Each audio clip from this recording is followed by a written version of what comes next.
हुगली महानगर के नवनगर में उपस्थित सभी सम्माननीय नागरिक बंधुओं, मैं आप सभी को गणपति उत्सव की बहुत बधाई देता हूँ, शुभकामनाएं व्यक्त करता हूँ। ईश्वर से प्रार्थना करता हूँ कि गणपति के स्थापना का कार्य जो आपने यहाँ किया है वो आगे भी इस तरह से नियमित रूप से चलता रहे। आप सब इस गणपति मंडल के भावना के साथ जुड़े रहें और भारत में एक महान राष्ट्रवादी चिंतक, विचारक और हमारे देश के नेता श्री लोकमान्य बाल गंगाधर तिलक ने जिस उद्देश्य से गणपति की स्थापना हमारे देश में कराई, वो उद्देश्य इस देश में पूरा हो, ऐसी मैं ईश्वर से प्रार्थना करता हूँ। आप सभी नागरिक बंधुओं से इस बात के लिए क्षमा मांगता हूँ कि मैं आपसे बहुत अच्छे से कन्नड़ भाषा में बात नहीं कर सकता, इसलिए कन्नड़ हिंदी मिलाकर आपसे मैं बात करूंगा। मुझे इस गणपति मंडल के आयोजन में जो विषय दिया है आपसे संवाद करने का, वो विषय है कि लोकमान्य श्री बाल गंगाधर तिलक ने गणपति आंदोलन या गणेशोत्सव का अभियान हमारे देश में क्यों चलाया, कैसे चलाया, उसका हमारे देश को क्या उपलब्धि हुई और आज हमारे देश में ये किस स्वरूप में स्थापित है। आप सभी जानते हैं कि भारत देश में गणेशोत्सव का सामाजिक रूप से जो आयोजन शुरू हुआ वो श्री लोकमान्य तिलक के बहुत प्रयासों के बाद हुआ। श्री लोकमान्य तिलक ने 1894 के साल में ये गणपति उत्सव का आयोजन शुरू किया। 1894 में श्री लोकमान्य तिलक ने इसको क्यों शुरू किया, कारण उसका क्या था, आधार उसका क्या था। हमारे जमाने में, हमारे देश में 1894 में अंग्रेजों की सरकार चलती थी और अंग्रेजों की सरकार ने भारत देश में एक नियम बनाया था, कानून बनाया था, वो ये कि भारतीय नागरिक एक साथ किसी स्थान पर एकत्रित नहीं हो सकते। उसके लिए उन्होंने एक कानून बना दिया था और वो कानून में भारत के नागरिक 5 की संख्या में 5 नागरिक एक साथ कहीं भी नहीं जा सकते, एक साथ कहीं आ नहीं सकते। अगर कहीं पर ब्रिटिश पुलिस, अंग्रेजों की सरकार की जो सेना होती थी, वो भारतीय नागरिकों को समूह में देखे तो निश्चित रूप से उनको पुलिस अरेस्ट करती थी, जेल में डालती थी और उसके बाद उनके ऊपर भयंकर अत्याचार होता था। और वो अत्याचार आप कल्पना नहीं कर सकते, कोड़े मारने से लेकर हाथ के नाखून खींच लेने तक का अत्याचार अंग्रेजों की पुलिस किया करती थी। अंग्रेजों की सरकार थी, उन्हीं का कानून था, उन्हीं का नियम था। अदालत में जो जजेस होते थे वो भी अंग्रेज होते थे।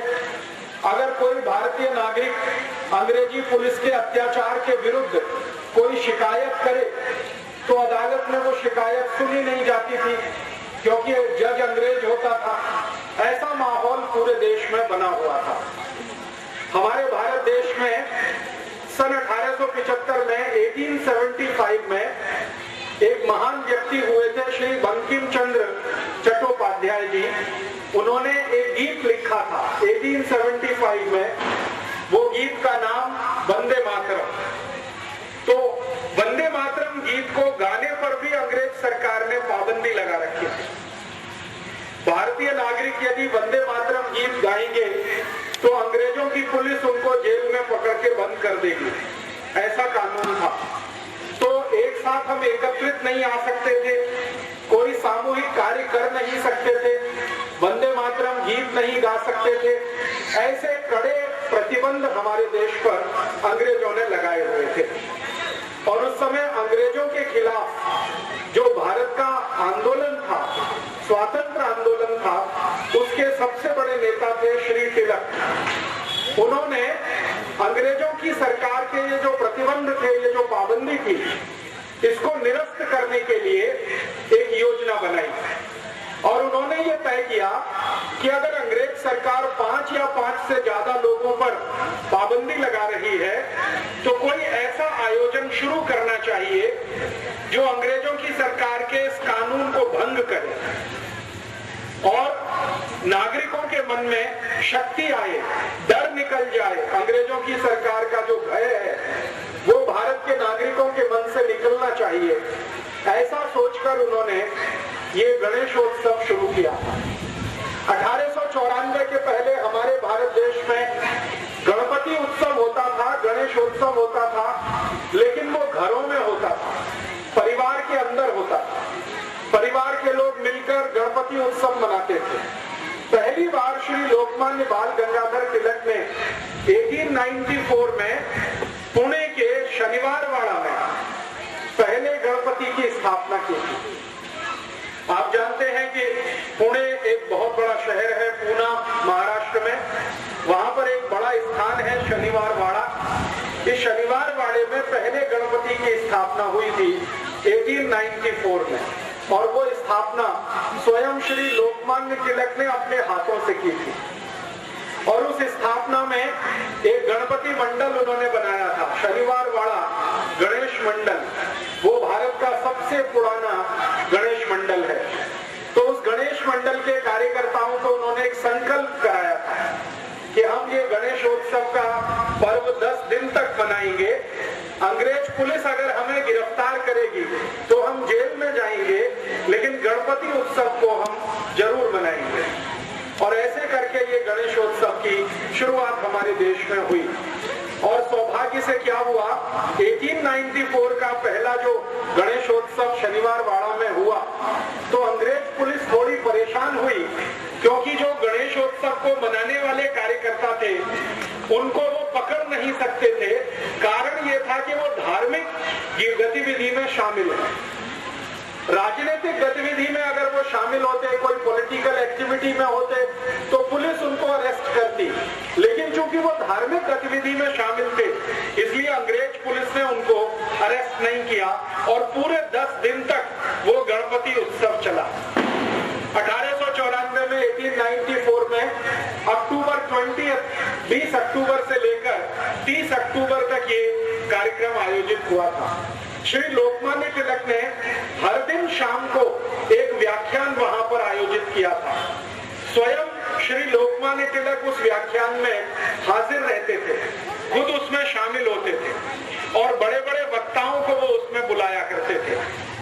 एक दिन का व्याख्यान हुआ तो उसमें उन्होंने कलकत्ता से एक बहुत बड़े नेता को बुलाया। उनका नाम था श्री विपिन चंद्र पाल। 20 अक्टूबर 1894 के पहले व्याख्यान में विपिन चंद्र पाल वहां आए। 21 अक्टूबर का दूसरा व्याख्यान हुआ तो उसमें श्री लोकमान्य तिलक ने उत्तर भारत के एक बड़े नेता को बुलाया, श्री लाला लाजपत राय। वो 21 अक्टूबर को आए। फिर तीसरे व्याख्यान में उन्होंने, आपने नाम सुना होगा कि हमारे भारत देश में पुणे शहर में 3 महान क्रांतिकारी पैदा हुए एक भाई के रूप में। 3 भाई एक साथ एक ही परिवार में क्रांतिवीर के रूप में जन्म लिया। वो थे श्री चाफेकर बंधु। तो 23 अक्टूबर को व्याख्यान चाफेकर बंधुओं में जो सबसे अग्रज थे, बड़े थे, उनका हुआ।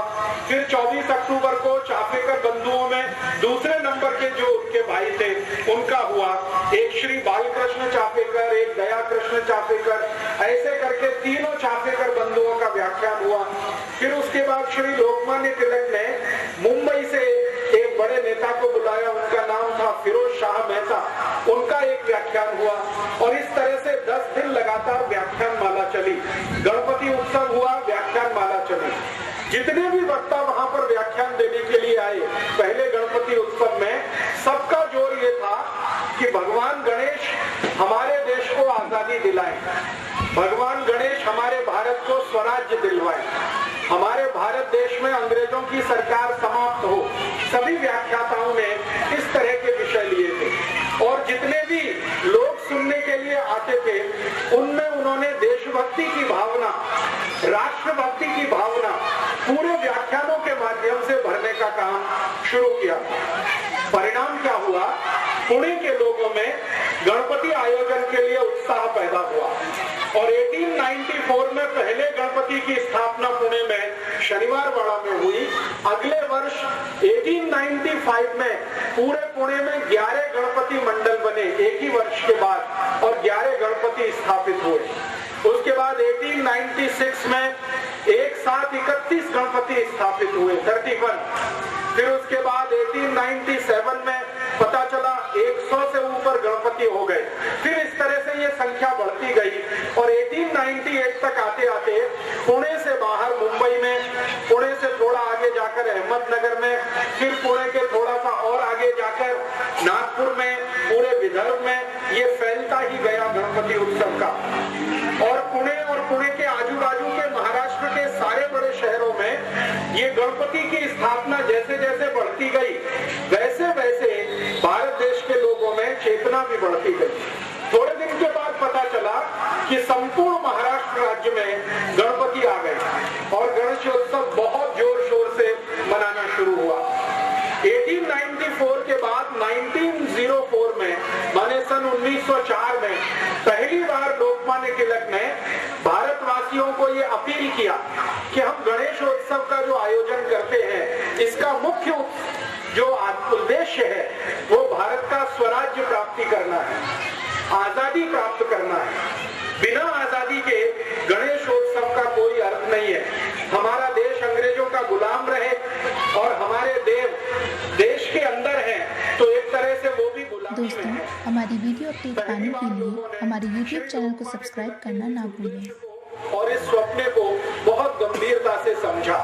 उसके बाद एक दुर्घटना हो गई हमारे देश और वो दुर्घटना ये थी 1904 में, सन 1904 में एक अंग्रेज अधिकारी था जो गवर्नर जनरल से वायसराय की हैसियत में आया था। उसका प्रमोशन हुआ था। उसका नाम था कर्जन। ये बंगाल का वायसराय बना था। बंगाल का वायसराय बनने के बाद इस कर्जन ने एक बहुत खतरनाक काम किया था। उसने क्या किया था? बंगाल राज्य को 2 भागों में बांट दिया था, 2 हिस्से कर दिए बंगाल के और उसके लिए एक कायदा बनाया, कानून बनाया और उसका नाम दिया उसने division of Bengal act, Bengal को बांटने का कानून। कर्जन नाम के इस अंग्रेज अधिकारी ने किया। बंगाल उस समय भारत देश का सबसे बड़ा राज्य था।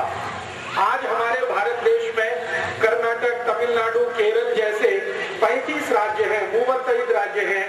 आज से लगभग 150 वर्ष पहले, 160 वर्ष पहले भारत देश में सिर्फ 4 राज्य थे, 4 स्टेट्स थे। एक बंगाल था, दूसरा मद्रास राज्य था, उसको अंग्रेजी में प्रेसिडेंसी कहा जाता था। बंगाल प्रेसिडेंसी, मद्रास प्रेसिडेंसी और एक तीसरा था मुंबई प्रेसिडेंसी और चौथा भारत का बचा हुआ हिस्सा जिसको नॉर्थ वेस्ट फ्रंटियर के नाम से जाना जाता है, पूरा उत्तर भारत। बंगाल प्रेसिडेंसी का उस समय में क्या मतलब था, सरल माहिती देता हूं। बंगाल का उस समय 1904 में, सन 1904 में एक ही अर्थ था, पूरा बिहार राज्य, पूरा आसाम, पूरा का पूरा बंगाल जिसमें बांग्लादेश भी शामिल था। उस समय तक बांग्लादेश अलग नहीं हुआ था। तो पूरा बंगाल, बांग्लादेश को मिलाकर पूरा आसाम, उड़ीसा का 3/4 भाग और उसके बाद आसाम के ऊपर के भारत के जो छोटे राज्य हैं, अरुणाचल प्रदेश है, सिक्किम है, नागालैंड है, मिजोरम है, मणिपुर है, ये जो छोटे 7 राज्य, ये पूरा मिलाकर बंगाल राज्य था। अंग्रेजों ने उस समय इसको 2 हिस्सों में बांटा, east Bengal and west Bengal, पूर्वी बंगाल, पश्चिमी बंगाल। उस समय बंगाल का जो टोटल पॉपुलेशन था, कुल लोक संख्या, कुल जनसंख्या वो करीब 7 कोटि था। 7 कोटि नागरिक बंगाल में रहते थे, 7 करोड़। अब ये बंगाल का जो बंटवारा हुआ, इसमें क्या हुआ, जो वेस्ट बंगाल था वो हिंदुओं के लिए और जो वेस्ट बंगाल हिंदुओं के लिए और ईस्ट बंगाल मुसलमानों के लिए। ईस्ट बंगाल में कुल पॉपुलेशन 3 करोड़ 80 लाख के आसपास था। 3 कोटि 80 लाख नागरिक ईस्ट बंगाल में और बाकी जो 4 करोड़ 20 लाख नागरिक थे वो वेस्ट बंगाल में।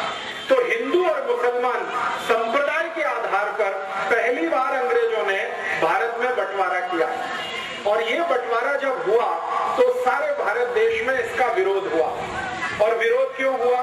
संप्रदाय के आधार पर आप देश का अगर बंटवारा करते हैं, किसी राज्य का बंटवारा करते हैं, तो भयंकर मारामारी होने वाली है।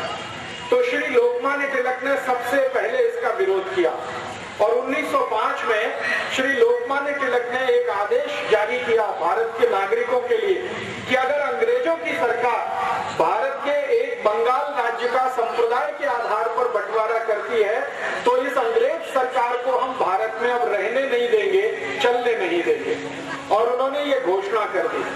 श्री लोकमान्य तिलक के एक दोस्त थे, मित्र थे, विपिन चंद्र पाल, जो उस समय बंगाल के सबसे बड़े नेता थे। ऐसे ही श्री लोकमान्य तिलक के एक मित्र थे श्री अरविंदो घोष, जिनको आपने जाना होगा, जो बाद में सन्यासी हो गए और पांडिचेरी में उन्होंने आश्रम बना लिया और वहीं पर आखिरी जीवन उनका बीता। तो श्री अरविंदो घोष और विपिन चंद्र पाल, सुरेंद्र नाथ बनर्जी, उमेश चंद्र बनर्जी, व्योमेश चंद्र बनर्जी, ताराशंकर बंदोपाध्याय, ऐसे एक दो नहीं सैकड़ों सैकड़ों बंगाल के नेता श्री तिलक के पास मिलने के लिए पुणे में आए। और तिलक के सामने उन्होंने कहा कि अब हमें क्या करना चाहिए। श्री लोकमान्य तिलक ने कहा कि पूरे बंगाल में आपको श्री गणपति के नाम पर उत्सव शुरू करना चाहिए। तो जो नेता आए थे उन्होंने कहा कि हमारे राज्य में, बंगाल में गणपति उत्सव तो कोई मनाता नहीं है और गणेश जी को बंगाल में कोई ज्यादा प्रभाव भी नहीं है। तो लोकमान्य तिलक ने पूछा, फिर आप बताइए आपके यहाँ किसका प्रभाव है? तो उन्होंने कहा जो नवदुर्गा होती है, दुर्गा पूजा होती है, उसका बंगाल में बहुत असर है। तो श्री तिलक ने कहा कि ठीक है, मैं यहाँ महाराष्ट्र में गणेशोत्सव करता हूँ, आप बंगाल में दुर्गा उत्सव शुरू करिए और इसके साथ संगठन बनाइए और अंग्रेजों की सरकार के खिलाफ फिर हमें लड़ना है। तो इस तरह से श्री लोकमान्य तिलक के प्रयासों से पूरे बंगाल में 1905 से 1905 से दुर्गा उत्सव शुरू हुआ, जो आज तक चला आ रहा है और भारत के अनेक राज्यों में फैल गया है। तो बंगाल में दुर्गा उत्सव, महाराष्ट्र में गणेशोत्सव, ऐसा जब काम शुरू हुआ तो लाखों लाखों कार्यकर्ता श्री तिलक और विपिन चंद्र पाल के साथ इकट्ठे हुए। फिर इन कार्यकर्ताओं को लोकमान्य तिलक ने एक संदेश दिया कि गांव-गांव जाना, गली-गली जाना और अंग्रेजों की सरकार ने बंगाल का जो बंटवारा किया है हिंदू मुसलमान के आधार पर, इसका विरोध करना है। तो श्री तिलक के जो कार्यकर्ता होते थे वो पूछते थे कि आप बताइए विरोध का तरीका क्या है। तो श्री तिलक ने उन सबको बोल रखा था कि देखो, अंग्रेजों की सरकार भारत में तभी तक चलेगी जब तक अंग्रेजों का माल भारत में बिकेगा। आप जानते हैं कि अंग्रेजों की सरकार ईस्ट इंडिया कंपनी की मदद से चलती थी और ईस्ट इंडिया कंपनी की वस्तुएं भारत में बिका करती थी। तो श्री तिलक ने कहा कि ईस्ट इंडिया कंपनी की वस्तु जब तक भारत में बिकेगी अंग्रेजों को मुनाफा मिलेगा और जब तक उनको लाभ होगा तब तक वो भारत में सरकार चलाएंगे। तो हमें एक ही कार्य करना है कि गांव-गांव जाकर अंग्रेजी ईस्ट इंडिया कंपनी की जो चीज वस्तुएं बिकती हैं इनका बहिष्कार कराना है। और ऐसे करके 1905 में 1905 में स्वदेशी आंदोलन शुरू हुआ और वो बंगाल का जो विभाजन हुआ था उसके विरोध में शुरू हुआ। श्री तिलक ने पूरे बंगाल का प्रवास किया, छोटे छोटे गांवों में जाकर उन्होंने व्याख्यान दिए। तिलक के साथ अरविंदो घोष गांव-गांव गए। अरविंदो घोष के साथ ताराशंकर बंदोपाध्याय, बहुत बड़े साहित्यकार थे, वो गांव-गांव गए। श्री बंकिम चंद्र चट्टोपाध्याय, जिन्होंने वंदे मातरम गीत लिखा, वो श्री लोकमान्य तिलक के साथ गांव-गांव गए और इस तरह से बहुत बड़े नेताओं की टीम तैयार हुई। उन्होंने पूरे बंगाल में स्वदेशी की लहर पैदा कर दी। परिणाम क्या हुआ कि ये स्वदेशी आंदोलन 1905 में 1905 में जो शुरू हुआ, 2 वर्ष के बाद इसका इतना असर था कि बंगाल में अंग्रेजी ईस्ट इंडिया कंपनी का सामान बिकना बंद हो गया, उनका कापड़ बिकना बंद हो गया। ईस्ट इंडिया कंपनी की उस समय भारत में शक्कर बिकती थी, शुगर, क्योंकि शुगर भारत में बनती नहीं थी, वो इंग्लैंड से आती थी, तो शुगर बिकना बंद हो गया। और इस स्वदेशी आंदोलन का इतना असर हुआ पूरे बंगाल में कि जो मिठाई बनाने वाले लोग हैं, स्वीट्स बनाने वाले लोग, उन्होंने शक्कर इस्तेमाल करना बंद कर दिया, गुड़ से मिठाई बनाना शुरू किया। इतना प्रभाव था। उसके बाद हमारे भारत देश में उस समय ब्लेड नहीं बनता था, ये बात है 1905 की, 1905, ब्लेड नहीं बनता था, इंग्लैंड से ब्लेड आता था भारत में। तो जो सैलून चलाने वाले लोग होते थे वो अंग्रेजी ब्लेड का उपयोग करते थे। श्री लोकमान्य तिलक ने जब उनको अपील किया कि आप ये अंग्रेजी ब्लेड वापरना बंद कर दो, तो सभी सैलून चलाने वालों ने अंग्रेजी ब्लेड का बहिष्कार कर दिया। अब समस्या आई कि शेव कैसे करना, ब्लेड तो नहीं है, तो उन्होंने एक इंस्ट्रूमेंट बनाया जो आज तक इस देश में चलता है। हम लोग हिंदी में उसको उस तरह कहते हैं, कन्नड़ में क्या कहते हैं मुझे मालूम नहीं है। उसको बहुत अच्छे से शार्प करके उससे शेप बनाई जाती है, ब्लेड का उसमें इस्तेमाल नहीं होता। ये लोकमान्य तिलक ने शुरू कराया इस देश में। उसके बाद हमारे भारत देश में उस समय डिटर्जेंट पाउडर नहीं बनता, हमारे भारत देश में डिटर्जेंट पाउडर नहीं बनता था, वो इंग्लैंड से इंपोर्ट होता था। तो श्री लोकमान्य तिलक ने लॉन्ड्री चलाने वालों को अपील किया कि अंग्रेजी डिटर्जेंट पाउडर इस्तेमाल नहीं करना है। तो भारत के लॉन्ड्री चलाने वाले सभी लोगों ने मिट्टी से कापड़ धोना शुरू कर दिया, जमीन की मिट्टी से। ये जो ब्लैक कॉटन सॉइल होती है, इसको इस्तेमाल करके कापड़ धोने का एक अभियान पूरे देश में शुरू हुआ। इसी तरह श्री लोकमान्य तिलक ने भारत के लोगों को अपील किया कि किसी भी घर में, परिवार में विवाह होगा तो वर और वधू शरीर पर अंग्रेजी वस्त्र धारण नहीं करेंगे। तो कौन से वस्त्र धारण करेंगे? तो उन्होंने कहा कि भारत में कापूस बहुत होता है, कॉटन बहुत होता है, कॉटन के बनाए हुए जो वस्त्र हैं उनका उपयोग करेंगे। और वर वधू दोनों, जिनका विवाह कराने वाला पंडित है, पंडितों का एक बहुत बड़ा संघ बनाया श्री तिलक ने। और उन्होंने कहा कि आप उस वर वधू का विवाह कराइए जिसके शरीर पर खादी के वस्त्र होंगे या कॉटन के वस्त्र होंगे। अंग्रेजी वस्त्र अगर पहने हुए वर वधू हैं तो उनका बहिष्कार कर दीजिए। परिणाम ये हुआ कि वर और वधू ने भी कॉटन पहनना शुरू कर दिया। इस तरह से श्री तिलक ने भारत के अनेक अनेक समाज के लोगों को इकट्ठा करना शुरू किया। और तिलक के साथ लाला लाजपत राय ने उत्तर भारत में बहुत बड़ा ऐसा ही अभियान चलाया। आप पूछेंगे कि इस अभियान का अंतिम फलश्रुति क्या हुआ? इस अभियान की सबसे बड़ी फलश्रुति ये हुई कि 1905 से 1905 से लेकर 1911 के बीच में 6 वर्ष के अंदर संपूर्ण भारत देश में ईस्ट इंडिया कंपनी की वस्तुएं बिकना बंद हो गई। ईस्ट इंडिया कंपनी का कपड़ा बिकना बंद हो गया, उनका ब्लेड बिकना बंद हो गया, ईस्ट इंडिया कंपनी की शुगर बिकना बंद हो गया, ईस्ट इंडिया कंपनी का डिटर्जेंट पाउडर बिकना बंद हो गया। जो कुछ भी ईस्ट इंडिया कंपनी बेचती थी वो सब वस्तुएं बिकना बंद हो गई। लोगों ने संकल्प लेना शुरू किया। आपको तो सुनकर आश्चर्य होगा कि जैसे आपने यहाँ गणपति मंडल स्थापित किया है नवनगर में, श्री लोकमान्य तिलक ने संपूर्ण भारत देश में ऐसे सैकड़ों गणपति मंडल स्थापित किए। हर एक गणपति मंडल के कार्यकर्ताओं को वो शपथ दिलाते थे, प्रतिज्ञा कराते थे। गणपति मंडल स्थापित हुआ, फिर उसके बाद एक शपथ ग्रहण समारोह होता था, प्रतिज्ञा समारोह होता था। उसमें पहली प्रतिज्ञा ये होती थी कि हम भारत देश के स्वराज्य प्राप्ति के लिए कार्य करेंगे और गणपति हमारे आराध्य देव बनेंगे। हम स्वराज्य प्राप्ति के लिए काम करेंगे। दूसरी प्रतिज्ञा होती थी कि भारत में स्वराज्य प्राप्ति करने के लिए स्वदेशी का वर्ण बहुत आवश्यक है, इसलिए हम जीवन पर्यंत स्वदेशी व्रत धारण करेंगे और कभी कोई अंग्रेजी वस्तु का प्रयोग नहीं करेंगे। फिर तीसरा संकल्प होता था कि अंग्रेज सरकार धर्म और संप्रदाय के आधार पर भारत को बांट रही है, हम धर्म और संप्रदाय के आधार पर कभी झगड़ा नहीं करेंगे, हिंदू मुसलमानों से नहीं लड़ेंगे, मुसलमान हिंदुओं से नहीं लड़ेंगे। ऐसी 11 शपथ दिलाई जाती थी और वो 11 शपथ लेने वाले कार्यकर्ता गणपति आंदोलन के सदस्य होते थे। उसमें से एक शपथ शपथ होती थी कि व्यसन जीवन में कभी नहीं करेंगे, शराब नहीं पिएंगे, सिगरेट नहीं पिएंगे, बीड़ी नहीं पिएंगे, गुटखा तंबाकू कुछ नहीं खाएंगे और अपने को पवित्र बनाएंगे ताकि स्वराज्य प्राप्ति के लिए लड़ सके। ऐसी शपथ दिलाकर श्री तिलक कार्यकर्ताओं को पक्का बनाते थे और धीरे धीरे आप सुनकर आश्चर्य करेंगे 1905 से ये अभियान शुरू हुआ। 1911 में 1911 में स्वदेशी आंदोलन और गणेशोत्सव के कुल कार्यकर्ता 1,20,20 हो गए, 1,20,00,000।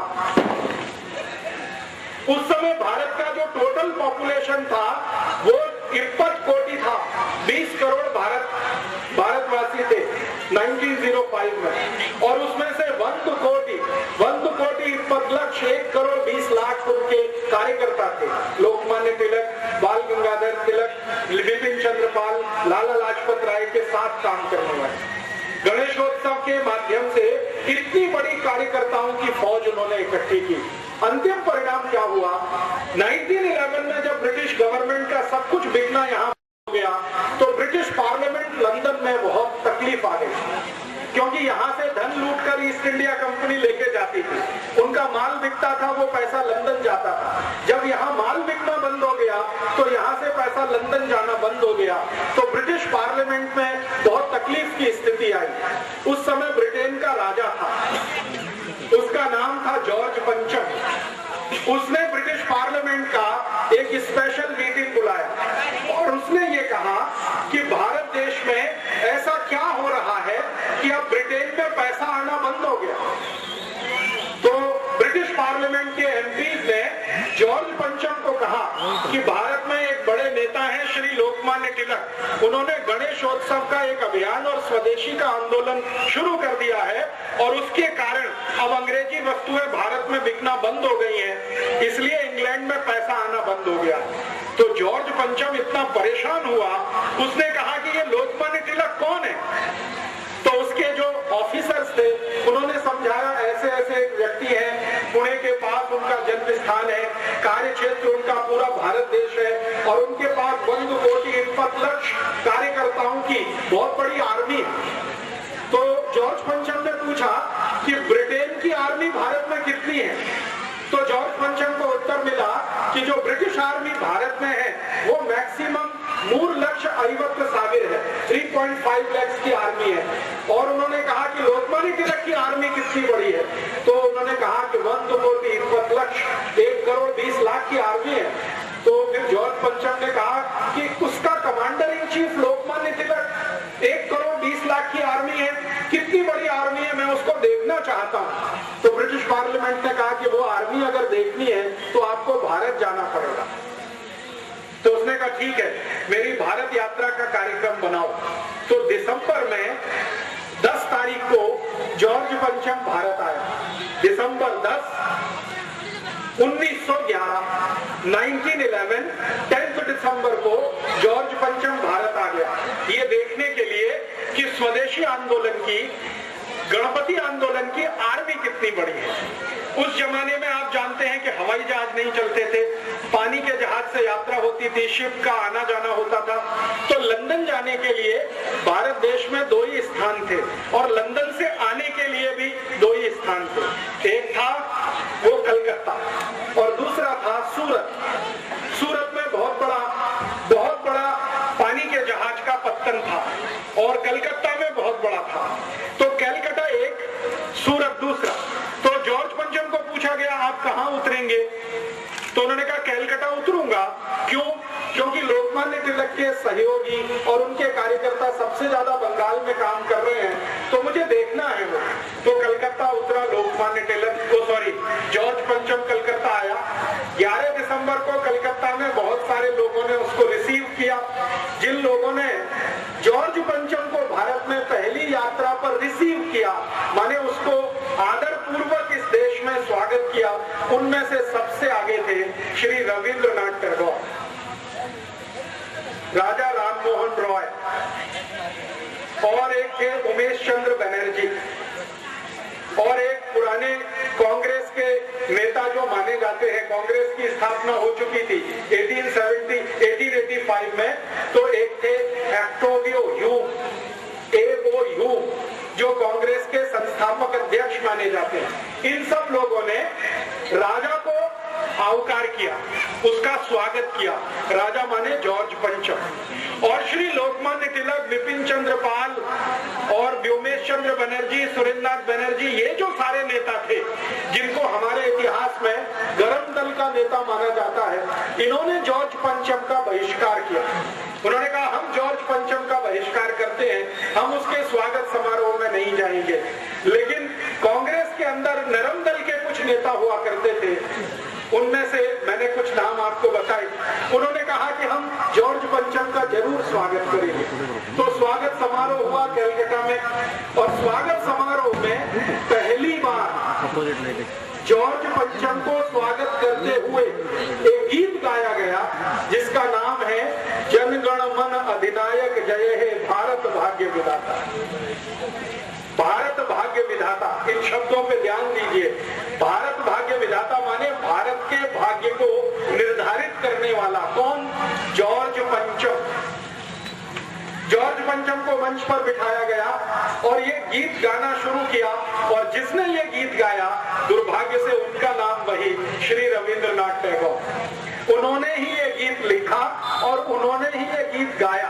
अब ये जो गीत है इसमें ज्यादा शब्द बांग्ला के हैं और कुछ संस्कृत के शब्द हैं।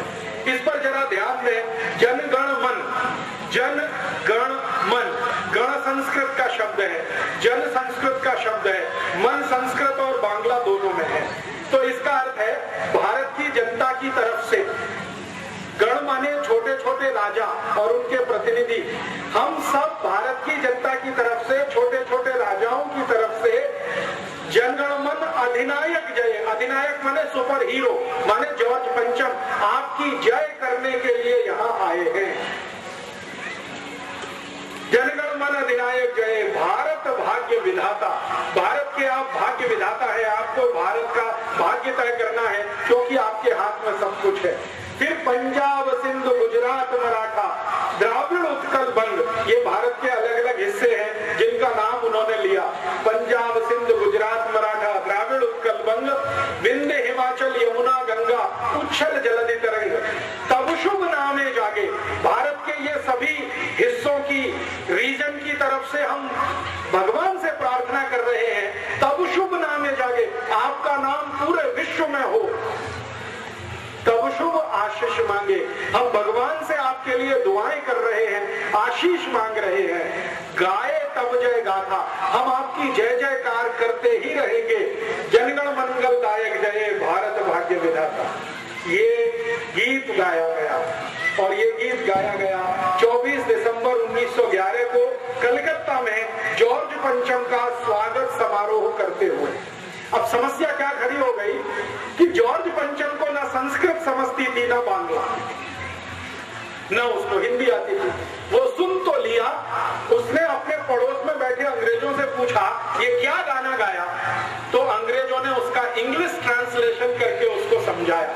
जैसे ही उसको पता चला कि ये गाना जॉर्ज पंचम के सम्मान में गाया गया है और उसको भारत का भाग्य विधाता बताया गया है, वो इतना प्रसन्न हुआ, इतना खुश हुआ कि उसने रविंद्रनाथ टैगोर को बुलाया और उनके पीठ पर ऐसे थपथपाया, बहुत अच्छा आपने गीत लिखा है। और अंग्रेजी में उसने कहा कि मेरी इतनी प्रशंसा तो मेरे देश में कोई नहीं करता है। इससे भी ज्यादा उसने एक मजाक की बात कही जो हमारे लिए बहुत शर्मनाक है। उसने कहा कि मेरी बीवी ने मेरी आज तक इतनी प्रशंसा नहीं की है, आपने तो उससे भी ज्यादा की। रविंद्रनाथ टैगोर गदगद हो गए। रविंद्रनाथ टैगोर गदगद हो गए तो ये जो पंचम था, जॉर्ज पंचम, इसने अपनी डायरी में उनका नाम, पता, सब कुछ नोट किया। फोन उस समय होता नहीं था, नाम पता नोट किया और ये कलकत्ता से चलकर फिर दिल्ली गया। जॉर्ज पंचम, यही जॉर्ज पंचम। दिल्ली में इसने एक बहुत बड़ा दरबार बुलाया और उसमें छोटे छोटे राजा महाराजा सब लोग आए। लेकिन दिल्ली में जो क्रांतिकारी थे, गरम दल वाले, लाला लाजपत राय वाले, वो नहीं गए, उन्होंने वहां भी बहिष्कार किया। तो दिल्ली में उस समय जो गवर्नर की हैसियत से एक अधिकारी होता था, उसको जॉर्ज पंचम ने पूछा कि भारत में मुझे वो आर्मी देखनी है लोकमान्य तिलक की। मैंने सुना है 1 करोड़ 20 लाख 1 करोड़ 20 लाख उसमें सोल्जर है, मुझे देखना है वो आर्मी कैसे काम करती है। तो दिल्ली का जो गवर्नर था उसने जॉर्ज पंचम को समझाया कि ये आर्मी है, बिना बंदूक वाली है, इनके पास कोई आर्म्स नहीं है, आर्मी विदाउट आर्म्स। उसने जो टाइटल बताया आर्मी विदाउट आर्म्स है ये। इनके पास कोई बंदूक नहीं है, इनके पास कोई तलवार नहीं है, इनके पास कोई तोप नहीं है, कोई मोर्टार नहीं है, कुछ नहीं है, लेकिन इनके पास जो दिल है, जो इनका हृदय है, वो इतना मजबूत है कि ये हमेशा भारत की आजादी और स्वराज्य की बात करते हैं। तो उसने पूछा कि इस आर्मी के कुछ नेताओं से मुझे मिलना है। तो गवर्नर ऑफ दिल्ली ने कहा कि इनका नेता तो लोकमान्य तिलक है और उन्होंने आपका बहिष्कार किया हुआ है, इसलिए वो तो आपको मिलने आने वाले नहीं है। आपको उनसे मिलने जाना हो तो मैं कोई व्यवस्था करूं। तो जॉर्ज पंचम कहने लगा कि भारत में ऐसा भी कोई आदमी है जिसको राजा बुलाए और वो राजा के पास ना जाए। उन्होंने कहा यहाँ तो एक नहीं, ऐसे करोड़ों हैं। आपको वो मानते ही नहीं कि आप राजा। वो कहते हैं आप इंग्लैंड के राजा होंगे, भारत का राजा तो एक ही है, वो हमारा गणपति बप्पा। लोकमान्य तिलक ने सब कार्यकर्ताओं को समझा रखा था कि राजा अपना एक ही है, वो है गणपति बप्पा। इसी के सामने झुकना, इसी को वंदन करना, इसी से आशीष मांगना और इसी से दुआ मांगना, बाकी हमारा कोई राजा नहीं, हमारा राजा गणपति है। तो जब गवर्नर ने ये सुना दिया कि वो तो आएंगे नहीं, उन्होंने बहिष्कार किया, वैसे करोड़ों है, अब आप जाना चाहो तो मैं व्यवस्था करता हूँ, पुणे जाना पड़ेगा आपको मिलने के लिए। तो पुणे के डिस्ट्रिक्ट मजिस्ट्रेट, जिला कलेक्टर को टेलीग्राम किया गया। पुणे का जिला कलेक्टर परेशान हो गया, वो टेलीग्राम लेके श्री लोकमान्य तिलक के घर गया।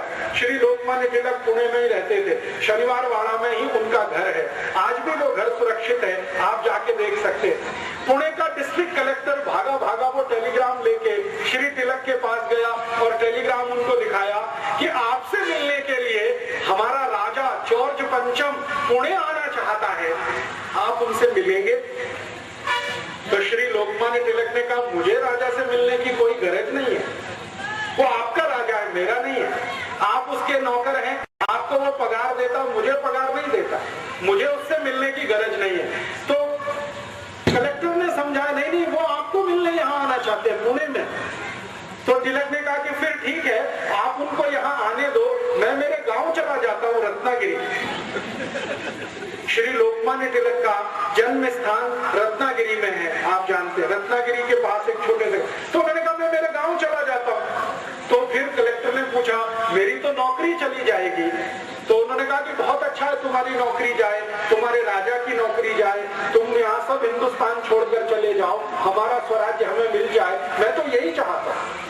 तो कलेक्टर ने वापस टेलीग्राम कर दिया कि श्री लोकमान्य तिलक आपको मिलने को बिल्कुल इच्छुक नहीं है, तैयार नहीं है, अब क्या करना। तो अंग्रेज पुलिस को कहा गया कि आप लोकमान्य तिलक को अरेस्ट करो और अरेस्ट करके उनको जॉर्ज पंचम की सेवा में लेके आओ। तो श्री लोकमान्य तिलक के पास जब पुलिस ऑफिसर पहुंचा अरेस्ट करने के लिए, तो उन्होंने कहा कि मुझे अरेस्ट करने के लिए आप कानून बताओ, किस कानून से आप मुझे अरेस्ट कर सकते हैं। तो पुलिस ने कहा आप हमारे राजा को नहीं मिलना चाहते। तो उन्होंने कहा ये कोई अपराध नहीं है, ये कहीं भी किसी कानून की किताब में नहीं है। उस समय तक हमारे देश में जो कानून की किताब चलती थी उसका नाम था आईपीसी, इंडियन पिनल कोड, 1860 से ये चल गई थी। तो उन्होंने कहा आईपीसी का कौन सा प्रोविजन है जिसका मैंने वायलेशन किया है और आप मुझे गिरफ्तार कर रहे हैं। तो पुलिस ऑफिसर निरुत्तर हो गया, वो चुपचाप वापस गया और जॉर्ज पंचम को कह दिया गया कि ये व्यक्ति इतना पक्का है कि ये जो तय कर लेगा वही करेगा, ये आपसे मिलेगा नहीं। जॉर्ज पंचम बिना मिले वापस गया दिल्ली से, बिना मिले वापस गया। और भारत में उस समय कांग्रेस के अंदर यही एक तेजस्वी नेता थे श्री तिलक, जिन्होंने जॉर्ज पंचम से मिलने को मना कर दिया। बाकी जो कांग्रेस के नेता थे, मैंने नाम लिया, रविन्द्रनाथ टैगोर थे, व्योमेश चंद्र बनर्जी थे, उमेश चंद्र बनर्जी थे, एक गोपाल कृष्ण गोखले थे, ये सब जॉर्ज पंचम को सलामी पानी लेके आए। तिलक नहीं गए, लाला लाजपत राय नहीं गए, विपिन चंद्र पाल नहीं गए। जॉर्ज पंचम को तिलक का नहीं मिलना इतना अंदर तक चोट पहुंचाया कि जब जॉर्ज पंचम वापस जा रहा था दिल्ली से, उसने कहा अब तो मुझे वापस जाना है, तो दिल्ली से कलकत्ता, कलकत्ता से फिर पानी के जहाज से लंदन। तो जॉर्ज पंचम ने कहा कि ऐसा कोई व्यक्ति भारत में है जो मुझे मिलने से मना कर सकता है और किसी कानून के आधार पर हम उसे अरेस्ट भी अभी नहीं कर सकते, तो ऐसे व्यक्ति की मांग क्या है।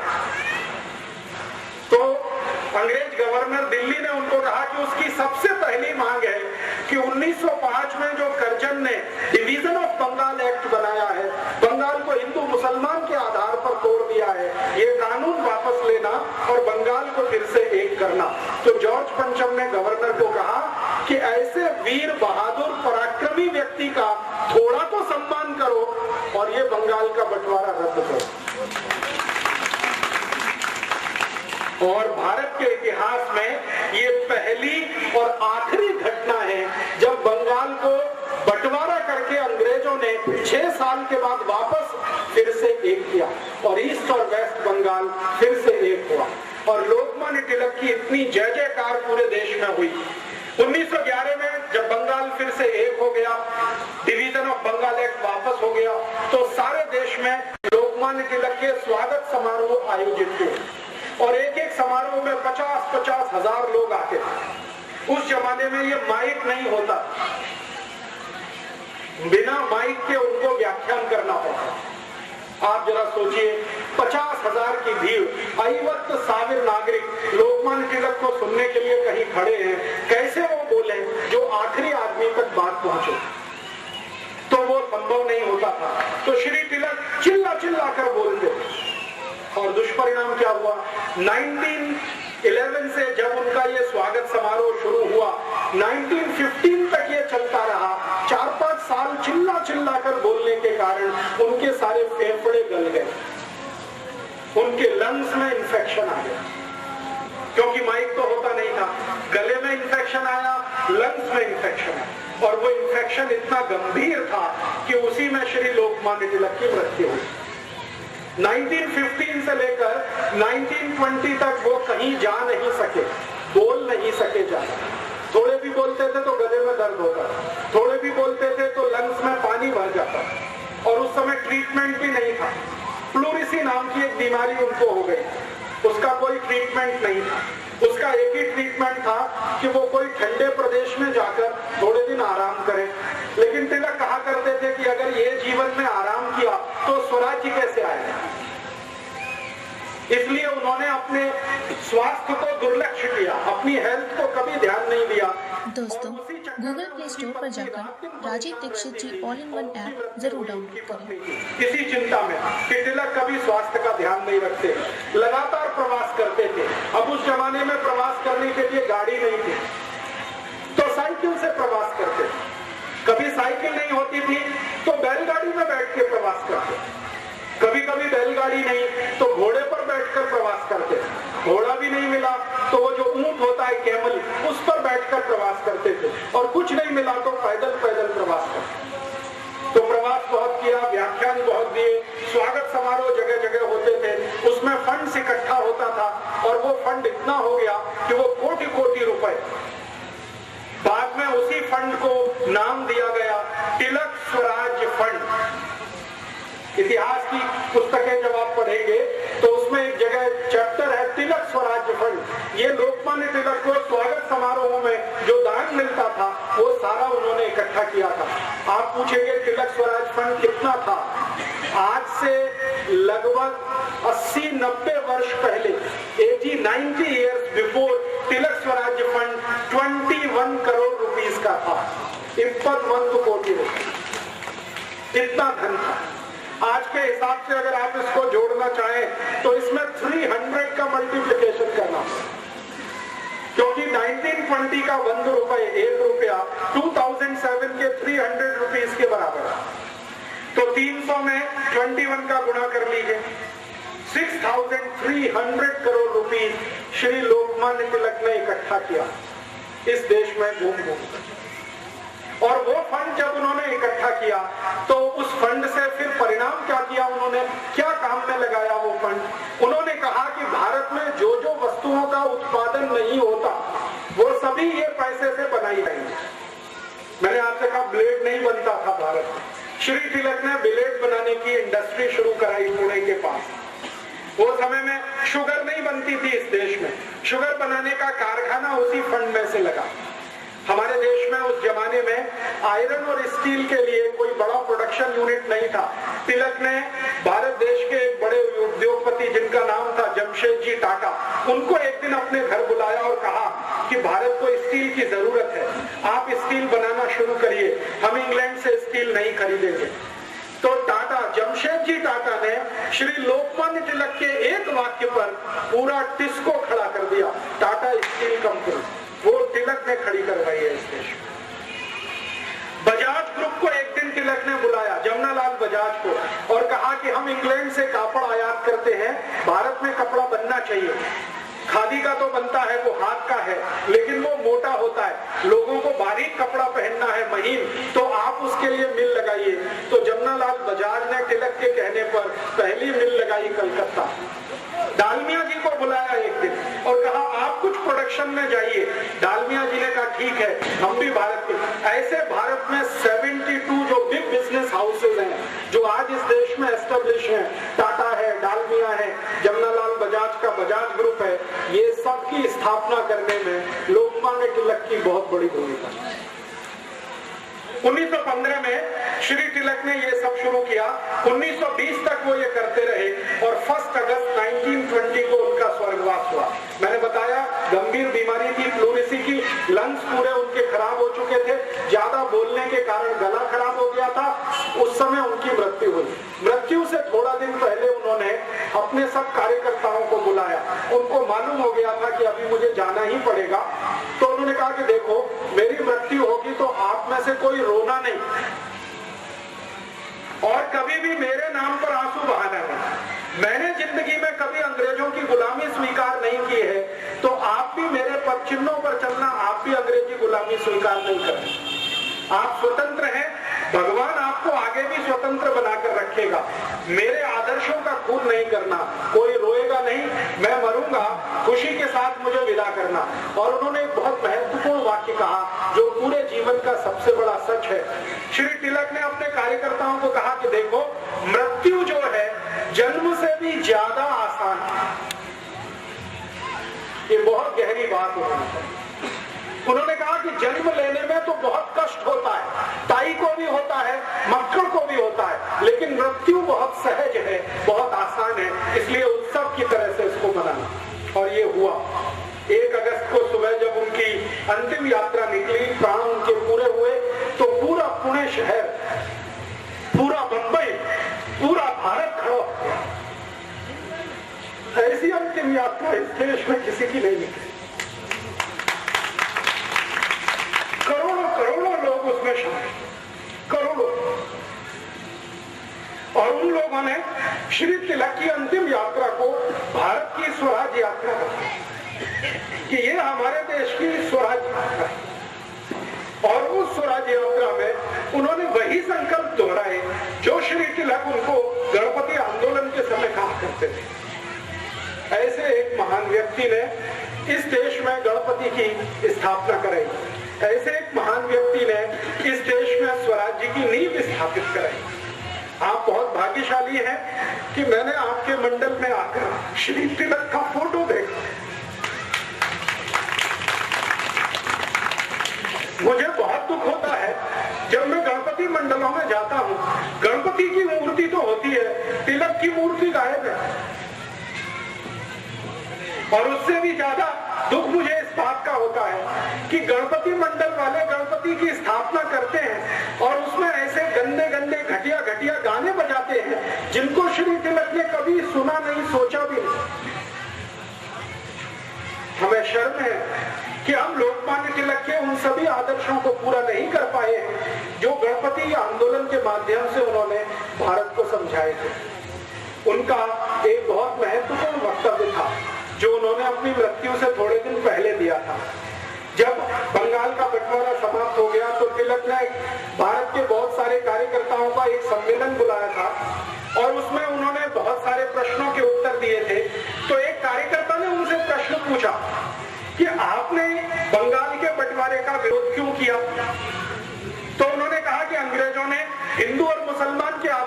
बंगाल को बांटा है, धर्म के आधार पर अगर ये बंटवारा भारत में होगा और आगे चलेगा तो ये भारत तो एक नहीं रहने वाला। और दूसरा एक खतरनाक काम हुआ था उसी समय, बंगाल का जो बंटवारा किया अंग्रेजों ने, उसके बाद जब बंगाल बंटवारा समाप्त हो गया, फिर से बंगाल एक करना पड़ा, तभी अंग्रेजों ने इस देश में एक ऐसा विष बीज बो दिया जिसका दुष्परिणाम हम आज तक भोग रहे हैं। वो विष बीज क्या था? अंग्रेजों ने एक संस्था बना दी इस देश में जिसका नाम है इंडियन मुस्लिम लीग। बंगाल का बंटवारा समाप्त करने के समय एक संस्था बना दिया इंडियन मुस्लिम लीग, और यही संस्था का अध्यक्ष बाद में मोहम्मद अली जिन्ना बना। और अंग्रेजों ने उस संस्था को इतना विष भर दिया कि जो बंगाल का बंटवारा उन्होंने हिंदू मुसलमान के आधार पर किया था, उस इंडियन मुस्लिम लीग ने भारत का बंटवारा हिंदू मुसलमान के आधार पर कर दिया। श्री तिलक अक्सर ये कहा करते थे कि अगर अंग्रेज बंगाल का बंटवारा करने में सफल हो गए हिंदू मुसलमान के आधार पर, तो एक दिन भारत का भी ये बंटवारा कर देंगे हिंदू मुसलमान के आधार पर। ये उनको पता चलता है। 1915 में उनको 1947 दिखाई देता, इतनी उनकी दूरदृष्टि थी तिलक की। वो ये कहा करते थे कि अगर अंग्रेजों ने ये सफलतापूर्वक चला दिया तो भारत को एक रखना मुश्किल हो जाएगा, ये देश के टुकड़े टुकड़े अंग्रेज कर देंगे हिंदू मुसलमान के आधार। इसलिए उन्होंने बंगाल बंटवारे का विरोध किया। लेकिन श्री तिलक की मृत्यु के बाद इस देश में ऐसा दुष्चक्र चला कि गरम दल के जितने भी बड़े नेता थे, तिलक तो उनके सबसे बड़े लीडर थे, श्री लाला लाजपत राय, वो लाठी कांड में मारे गए। आप जानते हैं 1927 में साइमन कमीशन का विरोध करते। भगत सिंह को 1931 में फांसी हो गई, मदन लाल ढींगरा को 1909 में फांसी हो गई। अरविंदो घोष जो सबसे बड़े नेता हो सकते थे लोकमान्य तिलक के बाद, क्योंकि लोग उनको बहुत मानते थे, वो संन्यास लेकर पांडिचेरी में चले गए। उन्होंने कहा कि अब मैं संन्यास में रहूंगा और साधु का काम करूंगा। उसके बाद कोई बचा नहीं बड़ा नेता, तो धीरे धीरे सारे गरम दल के नेताओं को अंग्रेजों के पुलिस में 1931 में खत्म हो गए। फिर उसके बाद गांधी जी को एक बार किसी ने कहा कि देखिए लोकमान्य तिलक ने इतना बड़ा काम किया था इस देश में, अब आपको उनका काम आगे बढ़ाना चाहिए। तो गांधी जी ने कहा कि मैं लोकमान्य तिलक का स्वदेशी का काम तो आगे जरूर बढ़ाऊंगा और अंग्रेजी बहिष्कार का काम भी लगातार मैं करूंगा। श्री लोकमान्य तिलक ने कहा था कि सिर्फ अंग्रेजों की वस्तुओं का बहिष्कार नहीं करना है, बल्कि अंग्रेजी भाषा का भी बहिष्कार करना है। और उन्होंने अंग्रेजी भाषा के जो स्कूल भारत में चलते थे उनके पैरेलल, उनके मुकाबले मराठी भाषा के स्कूल शुरू किए। आपको मालूम है पुणे में एक एजुकेशन सोसाइटी बनी, डेक्कन एजुकेशन सोसाइटी, उसके संस्थापक अध्यक्ष लोकमान्य तिलक थे। और डेक्कन एजुकेशन सोसाइटी को यह काम दिया गया कि ज्यादा से ज्यादा स्थानों पर मराठी भाषी स्कूल होने चाहिए। कर्नाटक में उनका अभियान आया कि कन्नड़ भाषी स्कूल होने चाहिए। उत्तर भारत में अभियान था हिंदी भाषी स्कूल होने चाहिए। तो भाषा के स्तर पर स्वदेशी, भूषा के स्तर पर स्वदेशी, भोजन के स्तर पर स्वदेशी, वस्तुओं के स्तर पर स्वदेशी, ऐसी पूरी तिलक की कल्पना थी। हर स्तर पर स्वदेशी होना ही चाहिए इसमें। और तिलक इतने स्वदेशी के आग्रही थे कि कभी उन्होंने अपने वस्त्रों से समझौता नहीं किया। लंदन भी वो कई बार गए थे उपन्यास देने के लिए, लेकिन लंदन भी वो उसी पोशाक में जाते थे जिस पोशाक में आप उनको अंदर देखते। सिर पर वही पगड़ी, एक उनका झब्बा और धोती, लंदन भी उसी पोशाक में। आप जानते हैं कि लंदन में ठंडी बहुत होती है, दिसंबर, जनवरी, फरवरी -20 डिग्री सेंटीग्रेड टेम्परेचर होता है, फिर भी लोकमान्य तिलक धोती और अपना ये अंग वस्त्र में कुर्ता और ये सिर पे टोपी, इसके अलावा कुछ नहीं। बहुत अधिक हुआ तो कंबल लपेटते।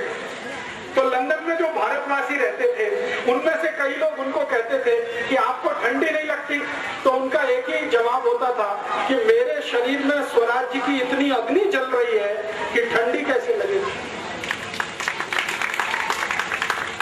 और जब भी लोकमान्य तिलक को टोकने वाला कोई होता था लंदन में, तो उनमें से सबसे पहले व्यक्ति होते थे श्री विनायक दामोदर सावरकर। विनायक दामोदर सावरकर उस समय लंदन में ही थे और एक बहुत बड़ा इंडिया हाउस बनाया था। विनायक दामोदर सावरकर के एक सहयोगी थे श्री श्यामजी कृष्ण वर्मा। श्यामजी कृष्ण वर्मा, विनायक दामोदर सावरकर, इन लोगों ने लंदन में फंड्स इकट्ठा किया था और वो फंड से एक भवन बनाया था और उसका नाम था इंडिया हाउस। हिंदी में नाम था भारत भवन, लेकिन अंग्रेजों के यहाँ रजिस्ट्रेशन कराने के लिए नाम रखा था इंडिया हाउस। लोकमान्य तिलक जब भी लंदन गए तो वहां ठहरते थे इंडिया हाउस में। कारण क्या था कि भारत के जो भी क्रांतिकारी थे सभी के लिए वो घर के जैसा था। तो वहां पर बहुत सारे क्रांतिकारी रहते थे, अभ्यास करते थे और भारत में आकर क्या क्या काम करना है स्वराज्य के लिए उसकी योजनाएं बनाया करते थे। श्यामजी कृष्ण वर्मा लोकमान्य तिलक को कई बार कहते थे कि आपको लंदन में ठंड लग जाएगी, हमें आपकी बहुत जरूरत है। तो लोकमान्य तिलक वही उत्तर देते थे कि स्वराज्य की गर्मी इतनी है, ठंड कैसे लगेगी। तो ऐसे व्यक्ति हमारे देश की राजनीति में होते और जितने समय वो रहे इस देश में उन्होंने अद्भुत काम किए। 2 बड़े अखबार जीवन भर वो निकालते रहे अपनी मृत्यु तक। एक अखबार का नाम था केसरी, आप सभी जानते हैं, वो मराठी में निकलता था। केसरी अखबार में ऐसे अग्रलेख वो लिखा करते थे श्री तिलक कि लोग पढ़े तो उनके अंदर खून जले, ऐसी भाषा उनकी होती थी। और भारत के पहले अखबारों में उसकी गिनती होती थी केसरी, जो उस समय 53,000 बिकता था। 53,000 उसका कॉपी बिकती थी और एक कॉपी को 10 से 12 लोग पढ़ते। माने हर दिन भारत के 5.25 लाख से ज्यादा 5,30,000 के माध्यम से, गणपति उत्सव के माध्यम से सारे देश में एक अभिनव क्रांति जो उन्होंने शुरू की, उसी का परिणाम था कि गांधी जी जैसे व्यक्ति को यह मानना पड़ा कि मेरी गलती से मैंने गोपाल कृष्ण गोखले को अपना गुरु बनाया था, लेकिन अगर तिलक जीवित हो तो मैं कहना चाहता हूं कि अब मैं आपको अपना गुरु मानता हूं। ये 1930 में गांधी जी ने कहा। आप जानते हैं कि गांधी जी 1914-15 में भारत जब आए तो सबसे पहले वो गोपाल कृष्ण गोखले जी के घर गए थे मुंबई में। और गोपाल कृष्ण गोखले जी के बारे में सब लोग कहते थे कि ये अंग्रेजों का एजेंट है, यही शब्द उनके बारे में बोले जाते थे। वो हमेशा इस तरह के काम किया करते थे जिससे अंग्रेजों को सुविधा हो। भारत के क्रांतिकारियों को पकड़वाने में उन्होंने बहुत लोगों को नाम बताए थे, तो अंग्रेजों का एजेंट कहा जाता था। गांधी जी पहली बार उन्हीं के घर गए और गांधी जी ने कहा कि मैं तो आपको अपना राजनीतिक गुरु मानता हूं। 1930 में गांधी जी को अपनी गलती का एहसास हुआ और 1930 में जब उन्होंने नमक सत्याग्रह किया तो श्री लोकमान्य तिलक के ही कार्यकर्ता गांधी जी के साथ थे। नमक सत्याग्रह जो गणेशोत्सव में से निकले 100 कोटि 20 लाख कार्यकर्ता गांधी जी के साथ थे, क्योंकि लोकमान्य तिलक ने मृत्यु से पहले अपने सभी कार्यकर्ताओं को कहा था कि मुझे भारत में ज्यादा किसी से उम्मीद नहीं है कि कोई कुछ करेगा देश, लेकिन ये मोहनदास आदमी जो है ये जरूर कुछ कर सकता है देश के लिए, कभी जरूरत पड़े तो इसको मदद करना। बाकी किसी नेता के बारे में उनको भरोसा नहीं था। गांधी जी को 1930 में रियलाइजेशन हुआ, उन्होंने एक खत लिखा है। वो खत लोकमान्य तिलक जी का जो घर है वहां पर आजकल एक म्यूजियम है, एक स्मारक है, वहां रखा हुआ। और वो खत में गांधी जी यही लिख रहे हैं कि मेरी गलती हुई जो मैंने गोपाल कृष्ण गोखले को अपना गुरु बनाया। श्री तिलक कहीं भी हो, आज से मैं उनको अपना गुरु मानता हूं। और ये रियलाइजेशन गांधी जी को कब हुआ? गांधी जी जब नमक सत्याग्रह के लिए अहमदाबाद से निकले पद यात्रा करते हुए, तो उनके कांग्रेस के जो सबसे भरोसेमंद कार्यकर्ता थे उन्होंने गांधी जी का साथ छोड़ दिया। गांधी जी को जिस पर सबसे ज्यादा भरोसा था पंडित जवाहरलाल नेहरू, उन्होंने गांधी जी का साथ छोड़ दिया। पंडित मोतीलाल नेहरू, उन्होंने गांधी जी का साथ छोड़ दिया। गोपाल कृष्ण गोखले तो तब जीवित नहीं थे, लेकिन उनके परिवार के लोगों ने गांधी जी से किनारा कर लिया। और गांधी जी ने जब नमक सत्याग्रह के लिए अहमदाबाद आश्रम छोड़ा तो मात्र 72 कार्यकर्ता उनके साथ थे, ओनली 72। लेकिन वही गांधी जी जब नमक कानून तोड़ने के लिए सूरत के पास पहुंचे तो 100 कोटि 20 लाख कार्यकर्ता उनके पीछे थे। ये वही लोग थे जो लोकमान्य तिलक ने तैयार किए। और जब इनका समूह देखा गांधी जी ने, तब गांधी जी को रियलाइजेशन हुआ कि गोपाल कृष्ण गोखले में तो कोई दम नहीं है, जो दम है तो वो तिलक में है। तिलक जी की मृत्यु के 10 साल बाद भी वो संगठन इतना ताकतवर है कि उसमें 1 कोटि 20 लाख कार्यकर्ता है। तभी गांधी जी ने ये पत्र लिखा और अपनी गलती को सुधारा। और बाद में यही कार्यकर्ता जो गणेशोत्सव में से निकले, दुर्गा उत्सव में से निकले, स्वदेशी आंदोलन में से निकले, इन्हीं कार्यकर्ताओं की ताकत से गांधी जी ने 1942 में भारत छोड़ो का नारा दिया। उनको भरोसा इन्हीं पर था और ये कार्यकर्ताओं ने अंतिम दिन तक गांधी जी का साथ निभाया। भारत छोड़ो आंदोलन का जैसे ही कॉल हुआ, गांधी जी गिरफ्तार हो गए, सारे बड़े नेता गिरफ्तार हुए, तो ये 1 कोटि 20 लाख जो कार्यकर्ता थे पूरे देश में, इन्होंने ही पूरा भारत छोड़ो आंदोलन चलाया। और यही आंदोलन की ताकत थी कि 1945 तक आते आते ब्रिटिश गवर्नमेंट को स्वीकार करना पड़ा कि अब भारत से जाना ही पड़ेगा, अब यहाँ रह नहीं सकते। और ये कार्यकर्ता कैसे कैसे काम करते थे।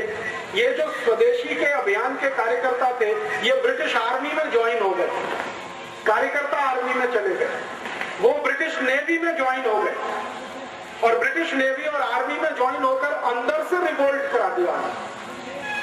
आप जानते हैं 1944-45 में बंबई में ब्रिटिश नेवी में रिवोल्ट हो गया था, बगावत हो गई और उस रिवोल्ट का दुष्परिणाम था कि ब्रिटिश पार्लियामेंट ने तय किया कि अभी भारत में रहना मुश्किल, तो सेना में बगावत करा दी। ऐसे स्वदेशी के पक्के और कट्टर कार्यकर्ता श्री तिलक ने तैयार किए और वही सब लोगों की ताकत से 15 अगस्त 47 को भारत आजाद तो हुआ, लेकिन आप जानते हैं खंडित भारत आजाद हुआ। मुस्लिम लीग जो बना दिया अंग्रेजों ने, वही मुस्लिम लीग भारत में ऐसा विश्व वृक्ष बन गया कि उन्होंने पाकिस्तान अलग करा ही लिया। मुस्लिम लीग ने जो पाकिस्तान अलग कराया भारत देश से, इसमें अंग्रेजों ने पूरी भूमिका निभाई और अंग्रेजों का यह था कि मुस्लिम लीग को भारत में इतना बढ़ावा दो कि ये कांग्रेस के हिंदू नेताओं से थोड़ी बड़ी संस्था हो जाए। तो मुस्लिम लीग का सारा फंड अंग्रेजों के यहाँ से आता था। आपको सुनकर आश्चर्य होगा, मोहम्मद अली जिन्ना जितना भी पैसा खर्च किया वो सब अंग्रेजों ने डोनेशन में दिया। और मोहम्मद अली जिन्ना का एक लेफ्ट हैंड और राइट हैंड मैन माना जाता था सोहरावर्दी करके, वो कलकत्ता का बड़ा नेता था। सोहरावर्दी जितना खर्चा किया वो सब अंग्रेजों ने डोनेशन में दिया। अंग्रेजों का एक अखबार निकलता था इस देश में जो अभी भी निकलता है, उसका नाम था द टाइम्स ऑफ इंडिया। ये अंग्रेजों का अखबार आज भी है। अंग्रेजी एक कंपनी है जिसका नाम है बेनेट एंड कोलमैन, ये उसी कंपनी का अखबार है, तभी से निकलता है। तो टाइम्स ऑफ इंडिया की ये पॉलिसी थी कि मुस्लिम लीग का नेता छोटी से छोटी सभा का आयोजन करे तो उसको बड़े से बड़ा पोस्टर बनाकर, उसकी बड़ी न्यूज बनाकर टाइम्स ऑफ इंडिया के फ्रंट पेज पर देना।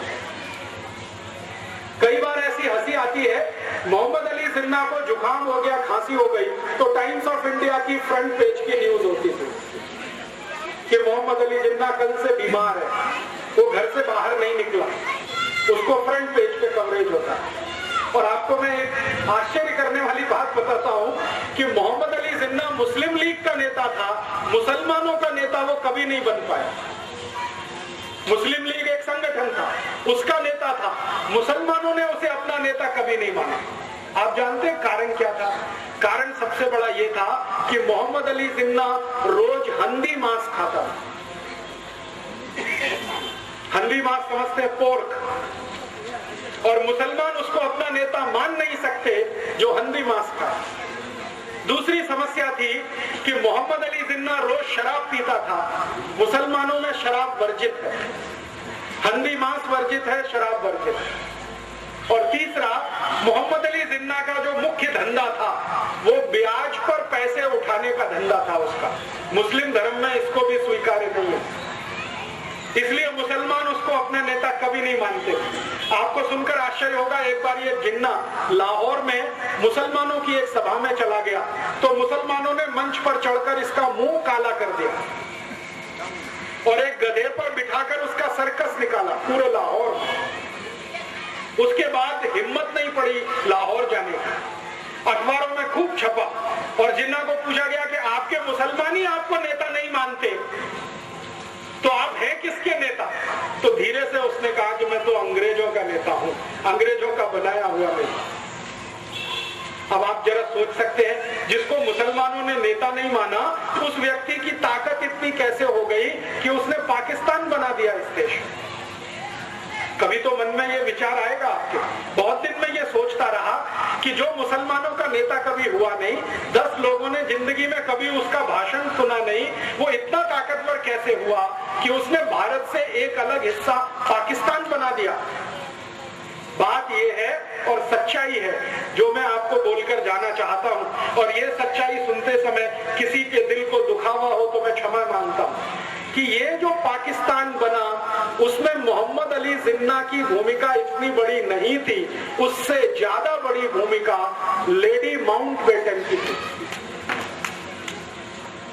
एडविना माउंटबेटन का नाम आप जानते हैं? नहीं जानते तो जान लीजिए, वो भारत का अंतिम अंग्रेज अधिकारी जिसका नाम था लुइस माउंटबेटन, उसकी पत्नी थी एडविना माउंटबेटन। ये पाकिस्तान बनाने का सबसे बड़ा कारण वो एडविना थी। आप जानते हैं वो क्या खेल खेला उसने? एडविना माउंटबेटन लंदन के हैरिस कॉलेज में पढ़ती थी, जिसमें ये जिन्ना पढ़ा करता, और उसी कॉलेज में भारत के पहले प्रधानमंत्री पंडित जवाहरलाल नेहरू भी पढ़ते। हैरिस कॉलेज में 3 लोग पढ़ते थे साथ में एक ही क्लास में ध्यान देना, जिन्ना, मोहम्मद अली, पंडित जवाहरलाल नेहरू और एडविना। उस समय वो माउंटबेटन नहीं थे, शादी उसकी बाद में हुई। तो एडविना, जिन्ना और नेहरू एक ही क्लास में पढ़ते थे, और रिकॉर्ड्स और दस्तावेज बताते हैं कि एडविना से दोनों लगे हुए थे। ये डॉक्यूमेंट्स बताते हैं। और एडविना इतनी चालाक महिला थी कि दोनों को हैंडल करती थी, इतनी चालाक। एक को सवेरे मॉर्निंग में, दूसरे को शाम में, दोनों को हैंडल करती। और जिन्ना और नेहरू का सबसे बड़ा जो झगड़ा होता था वो एडविना को लेकर। ये झगड़ा वहां से शुरू हुआ, हैरिस कॉलेज से। नेहरू जी पढ़ाई करके वापस आ गए, जिन्ना भी पढ़ाई करके वापस आ गया। दोनों ने यहाँ इस देश में वकालत करने की कोशिश की, लेकिन चली नहीं। न नेहरू जी की वकालत चली, न जिन्ना की वकालत चली। दोनों बैरिस्टर थे, उनको जिंदगी में कभी कोई केस ही नहीं मिला लड़ने के लिए। कारण समझते हैं? कारण बिल्कुल स्पष्ट है कि केस उसको मिलता है जिसके जीतने की संभावना होती है। नेहरू जी के बारे में सब जानते थे कि इसको कोई दम नहीं है जो जीत पाएगा एक भी केस। तो वकालत चली नहीं, तो नेहरू जी कांग्रेस में ज्वाइन हो गए। उनके पिताजी ने उनको कांग्रेस में डाल दिया।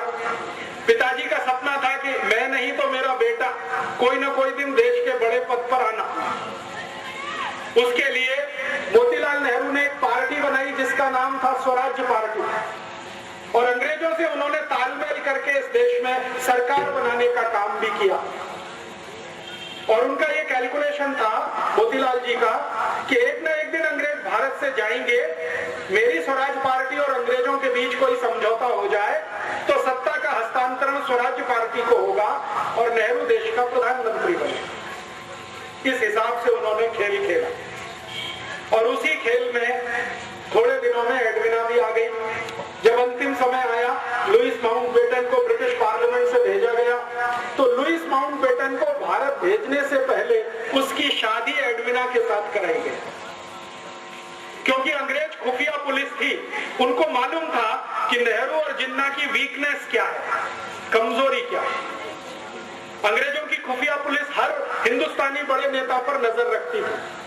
तो अंग्रेजों की खुफिया पुलिस की रिपोर्ट के आधार पर एडविना को भेजा गया माउंटबेटन के साथ, और माउंटबेटन को कहा गया कि तुम इसको दिखावे के लिए अपनी पत्नी स्वीकार करो, वैसे ये है नहीं तुम्हारी। तो माउंटबेटन ने कहा ठीक है, मैं मेरे देश के लिए इतना तो कर ही सकता हूं। तो उसको पत्नी के रूप में वो लाया, लेकिन कभी भी लुइस माउंटबेटन ने अपनी डायरी में लिखा है कि उसने एडविना के साथ कभी भी रात में बिस्तर पर शेयर नहीं किया। वो दूसरों को दिखाने के लिए पति पत्नी थे, लेकिन असलियत में नहीं थे। और जैसे ही माउंटबेटन यहाँ आ गया तो एडविना को कहा गया कि अब तुम तुम्हारा खेल खेलो। तो एडविना ने एक दिन नेहरू को बुलाया और अगले दिन जिन्ना को बुलाया और कहा कि ठीक है, हम लंदन में जो किया करते थे वो यहां भी हो सकता। तो नियमित रूप से नेहरू और जिन्ना ने एडविना के यहाँ जाना शुरू किया, दारू पीना उसके साथ बैठकर, शराब पीना उसके साथ बैठकर। मेरे पास कुछ फोटोग्राफ्स हैं, कभी मैं आपको दिखाऊंगा तो आप दंग रह जाएंगे। नेहरू जी एडविना के साथ बैठकर शराब पी रहे हैं, एडविना के साथ बैठकर सिगरेट पी रहे हैं, एडविना को किस कर रहे हैं, चुंबन ले रहे हैं, उसके साथ डांस कर रहे हैं। ऐसे मेरे पास 7 फोटोग्राफ्स 7। तो ये चलना शुरू हुआ खेल। आप जानते हैं कि चरित्र सबसे कमजोर कड़ी होता है किसी भी पुरुष के लिए। अगर चरित्र से कोई गिरना शुरू हो जाए तो उसकी अंतिम सीमा नहीं होती है, वो कहां तक जाएगा कोई नहीं जानता। हमारे भारत में एक पुरानी कहावत कही जाती है और वो पुरानी कहावत है, if wealth is lost nothing is lost. आपका पैसा चला गया तो चिंता मत करिए, फिर से आ जाए। फिर दूसरी बात कही जाती है, if health is lost something is lost. आपका स्वास्थ्य चला गया तो थोड़ा कुछ तो गया। लेकिन लास्ट सेंटेंस है, but if character is lost everything is lost. चरित्र गया तो सब चला गया, उसके बाद कुछ बचता नहीं। तो नेहरू जी के साथ यही समस्या थी और जिन्ना के साथ भी यही समस्या थी। जिन्ना और नेहरू चरित्र के इतने हल्के आदमी थे कि जानते हुए भी कि वो दोनों एक ही औरत से फंसे हुए हैं, वो आगे बढ़ते गए। एडविना ने दोनों को इस्तेमाल करना शुरू किया। 3 जुलाई 1947 को नेहरू जी एडविना से मिलने गए। रात को उसने फोटोग्राफ्स लिए, नेहरू जी के बेड में फोटोग्राफ लिए और वो फोटोग्राफ नेहरू जी के लिए बहुत गंभीर तकलीफ का कारण बन गए। एडविना ने एक दिन वो फोटो दिखाए नेहरू जी को कि देखिए आपके फोटोग्राफ्स मेरे पास है। और वो फोटोग्राफ्स क्या है जो मैंने आपको बताया। अगर ये रिलीज कर दिया जाए पूरे भारत में तो आपकी क्या हैसियत होगी और आपको जो सबसे आगे बढ़ाने वाला व्यक्ति है महात्मा गांधी, उनकी क्या हालत होगी। तो नेहरू जी ने एडविना को पूछा कि आखिर तुम चाहती क्या हो। तो उसने कहा कि एक पेपर है, उस पर आप साइन कर दीजिए। तो नेहरू जी ने कहा वो पेपर क्या है। तो उन्होंने कहा पेपर है कि भारत का बंटवारा करना है, हिंदू और मुसलमान के आधार पर करना, आप इसको साइन कर दीजिए। तो नेहरू जी ने कहा कि मेरी कांग्रेस वर्किंग कमेटी से पूछ लेता हूं। तो एडविना ने कहा इतना वक्त नहीं है मेरे पास, आप साइन करते हैं या कल ये फोटोग्राफ टाइम्स ऑफ इंडिया में छपते। नेहरू जी सरेंडर हो गए। रात को 3 बजे 3 जुलाई 1947 रात को 3 बजे उन्होंने भारत पाकिस्तान बंटवारे के पेपर्स पर साइन किए। अगले दिन सवेरे उसने जिन्ना को बुलाया एडविना ने, और जिन्ना के साथ उसने यही खेल खेला। उन्होंने कहा मिस्टर जिन्ना आपके कुछ फोटोग्राफ्स मेरे पास हैं, आप चाहें तो मैं उन्हें टाइम्स ऑफ इंडिया में रिलीज करती हूँ। तो जिन्ना बौखला गया। जिन्ना को मालूम नहीं था कि वो बहुत शातिर महिला है। हमारे भारत में इतिहास में आपने सुना विष कन्याएं होती थी, विष कन्याएं। एडविना वही थी, विष कन्या। तो जिन्ना परेशान, अपने फोटो देख के परेशान, क्योंकि जिन्ना का फोटो तो नेहरू जी से भी ज्यादा आपत्तिजनक अवस्था में था। अभी वो मैं खोलकर नहीं कहना चाहता क्योंकि कैमरे पर रिकॉर्डिंग हो रही। तो जिन्ना तो और भी परेशान। तो उसने कहा नहीं नहीं ये फोटोग्राफ्स रिलीज मत करिए। तो उन्होंने कहा ठीक है आप फिर पेपर साइन कर दीजिए। तो जिन्ना ने कहा कि मैं तो मुसलमानों का नेता ही नहीं हूं। तो उन्होंने कहा हम बनाएंगे ना, आपको चिंता मत करिए, हम बनाएंगे आपको मुसलमानों का, आप पेपर साइन करिए। तो 4 जुलाई को शाम को करीब 2:30-3 बजे जिन्ना से हस्ताक्षर लिए, 3 जुलाई को सवेरे 3 बजे नेहरू जी से हस्ताक्षर लिए और वो अगले दिन अखबार में आ गया कि भारत और पाकिस्तान 2 अलग देश बनेंगे। पाकिस्तान दोस्तों, हमारी वेबसाइट rajivdikshitji.com जरूर विजिट करें। बंटवारा हो गया। इस बंटवारे में अगर आप देखना चाहें कि विलेन कौन है तो आपको बिल्कुल साफ दिखाई देगा। अगर मुझसे कोई पूछे तो पहला विलेन इस बंटवारे में पंडित जवाहरलाल नेहरू, दूसरा विलेन मोहम्मद अली जिन्ना। और मैं पंडित नेहरू को पहला विलेन क्यों मानता हूं, मैं आपको एक दूसरी घटना बताता हूं जो इतिहास में अभी दर्ज नहीं है, लेकिन डॉक्यूमेंट्स में वो घटना घटित है, डॉक्यूमेंट्स में उसका जिक्र है। वो घटना क्या है? घटना ये है कि भारत पाकिस्तान बंटवारा हो गया जिन्ना के हस्ताक्षर और नेहरू के हस्ताक्षर से। थोड़े दिन के बाद गांधी जी को यह पता चला, गांधी जी को पता चला तो गांधी जी ने अपना सिर पीटा। आप में से कोई शायद ये बात नहीं जानता है, गांधी जी को एक आदत थी और वो आदत ये थी कि वो अपने पर जब गुस्सा करते थे तो अपना सिर पीटते थे, ऐसे करके बहुत तेज मारते थे, घूंसों से मारते थे, अपने को मारते थे। जिस दिन गांधी जी को पता चला कि नेहरू ने बंटवारे के पेपर्स पर हस्ताक्षर किए, उस दिन उन्होंने अपने को पीटा और उन्होंने कहा कि अब मैं जिंदा नहीं रहना चाहता, क्योंकि मैंने जिसको आगे बढ़ाया वो इतना कमजोर निकलेगा ये मुझे नहीं मालूम। परिणाम क्या हुआ? गांधी जी ने जिन्ना को बुलाया और कहा कि भाई तुम ये बंटवारा क्यों कर रहे थे? तो जिन्ना ने कहा बापू मैंने हस्ताक्षर कर दिए हैं, लेकिन आप मुझे एक वचन दो तो मैं मेरा एक एफिडेविट लगाने को तैयार हूं और एडविना ने मेरे साथ जो ब्लैकमेलिंग किया है वो सबको बताने को तैयार हूं। गांधी जी ने पूछा क्या? उन्होंने कहा कि मुझे भारत का प्रधानमंत्री बनवा दो। गांधी जी ने कहा बस इतनी ही मांग है तुम्हारी? उन्होंने कहा हाँ, मुझे प्रधानमंत्री बनवा दो, मुझे पाकिस्तान नहीं चाहिए। तो गांधी जी ने कहा ठीक है मैं विचार करूंगा तुम्हारी मांग पर। अगले दिन नेहरू को बुलाया और नेहरू से कहा कि देखो जिन्ना तैयार है, वो एफिडेविट देना चाहता है, एडविना ने कुछ ब्लैकमेलिंग किया है, वो पूरे देश को बताना चाहता है, उसकी एक ही शर्त है कि भारत का प्रधानमंत्री उसे होना, बोलो। तो नेहरू जी ने कहा कि बापू जिन्ना को भारत का प्रधानमंत्री तो क्या, मैं मेरे ऑफिस का चपरासी नहीं बना सकता, कारकुन नहीं बना सकता। तो गांधी जी ने कहा तुमको जिन्ना से इतनी दुश्मनी क्यों है?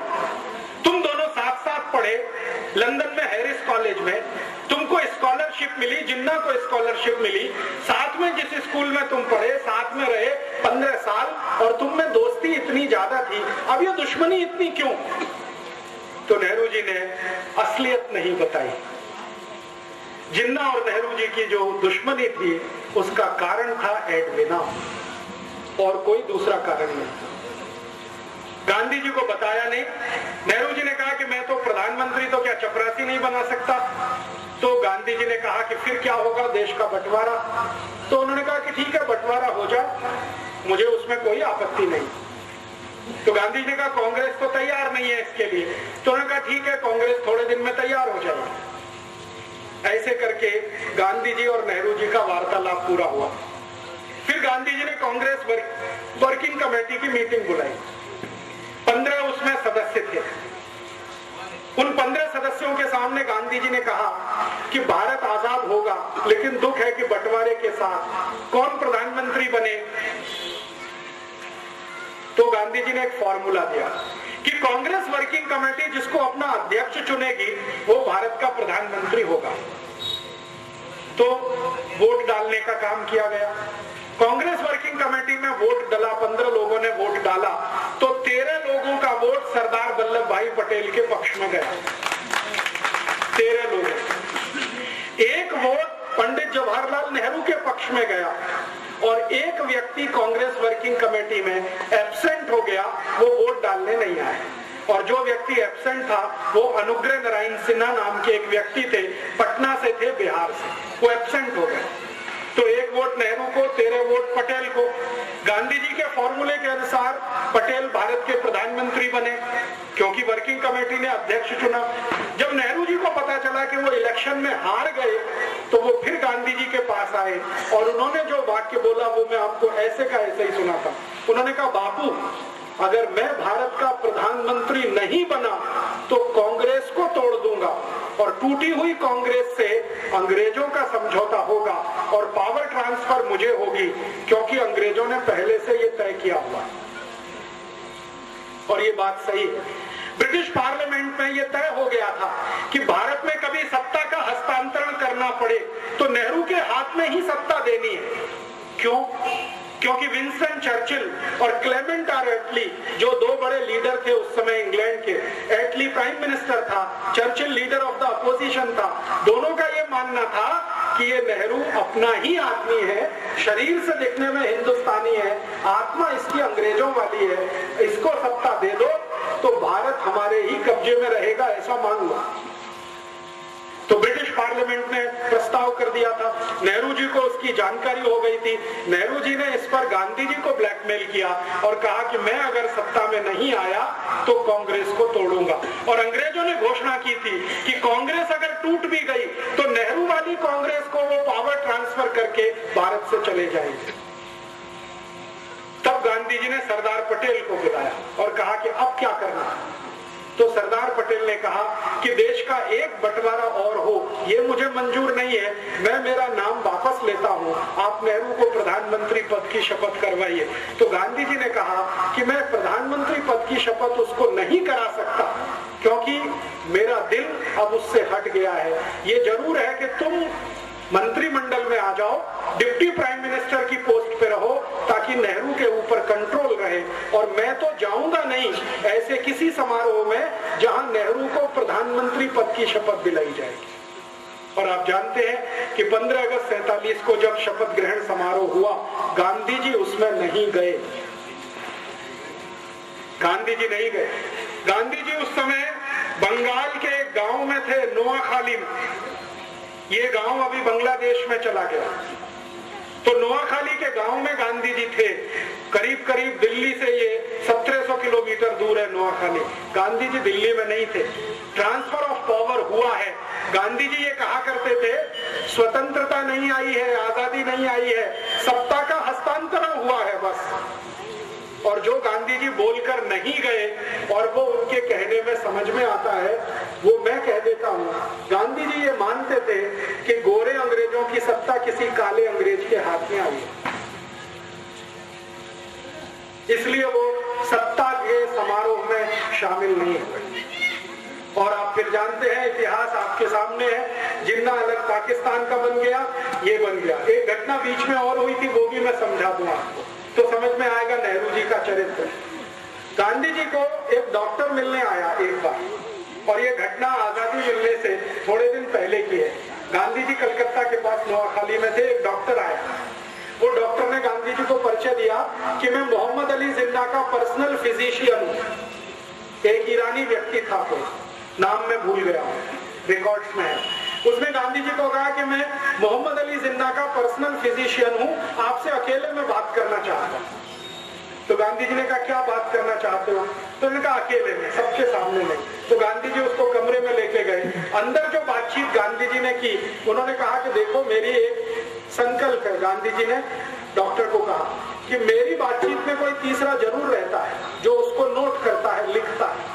मैंने आपको क्या कहा, आपने मुझे क्या कहा। तो उन्होंने कहा वो कौन व्यक्ति है? उन्होंने कहा मेरा सेक्रेटरी प्यारेलाल, वो भी यहाँ रहेगा। तो डॉक्टर ने कहा ठीक है, उससे मुझे कोई बांधा नहीं, माने तकलीफ नहीं, आप बुला लो। तो प्यारेलाल जी को बुलाया और गांधी जी ने कहा कि मैं और ये बात करेंगे, एक एक शब्द लिखना। प्यारेलाल जी बहुत फास्ट लिखते थे, शॉर्ट हैंड में लिखते थे, बाद में उसका ट्रांसक्रिप्शन करते। तो डॉक्टर ने जो बताया गांधी जी को, गांधी जी परेशान हो गए वो सुन के। उन्होंने कहा कि मोहम्मद अली जिन्ना का मैं डॉक्टर हूं और ये जिन्ना बहुत जल्दी मरने वाला है। गांधी जी ने पूछा क्यों? तो उन्होंने कहा इसको बोन टीबी है, इसकी रीढ़ की हड्डी पूरी गल चुकी है, इसका नर्वस सिस्टम ज्यादा दिन काम नहीं करेगा। तो गांधी जी ने कहा कितने दिन जिंदा रहेगा? तो डॉक्टर ने कहा हो सकता है 2-3 महीने भी जिंदा ना रहे। तो डॉक्टर को पूछा गांधी जी ने आप क्या चाहते हैं? तो उन्होंने कहा मेरी एक इच्छा है कि आप किसी तरह नेहरू को समझा दो, 2-3 महीने ये जिंदा रहेगा, इसको भारत का प्रधानमंत्री बना दो, देश का बंटवारा तो नहीं होगा। तो गांधी जी ने कहा कि तुम्हारी यह बात में अगर सच्चाई है तो मैं जरूर प्रयास करूंगा। फिर उन्होंने नेहरू को बुलाया और कहा देखो नेहरू, ये मरने वाला है जिन्ना, ज्यादा दिन जिंदा नहीं रहेगा, इसको बोन टीबी हो गई है, इसका डॉक्टर कहता है कि 2-3 महीने से ज्यादा जिंदा नहीं रहेगा, तुम क्यों अड़े हुए हो? इसको प्रधानमंत्री बन जाने दो, 2-3 महीने के बाद तुम बन जाना, देश तो एक रहेगा। तब नेहरू ने फिर वही बात कही कि मैं जिन्ना को मेरे ऑफिस का चपरासी नहीं बना सकता, प्रधानमंत्री कैसे बनने दूं?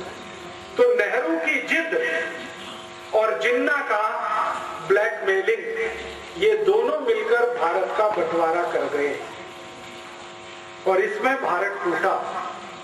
भारत और पाकिस्तान दो अलग देश बने, किसी सिद्धांत के आधार पर नहीं, कोई विचार के आधार पर नहीं, सिर्फ प्रधानमंत्री पद की कुर्सी के कारण। और मैं अभी सब लोगों को ये बोलता हूं कि नेहरू जी तो स्वर्गवासी हो गए 1964 में, लेकिन उनकी आत्मा अब भारत के उन सब नेताओं में प्रवेश कर चुकी है जो कुर्सी के लिए कुछ भी करने को तैयार। वो तो मर गए 27 मई 1964 को। और आप में से शायद कोई जानता है या नहीं, नेहरू जी की मृत्यु बहुत ही दुखद थी।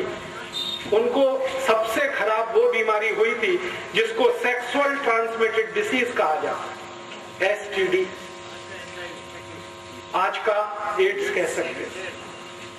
STD उनको था और उनकी मृत्यु के समय जिस डॉक्टर ने उनको एग्जामिन किया था वो बताता है कि नेहरू जी का शरीर सड़ गया, कीड़े पड़ गए थे। बहुत दुखद मृत्यु हुई।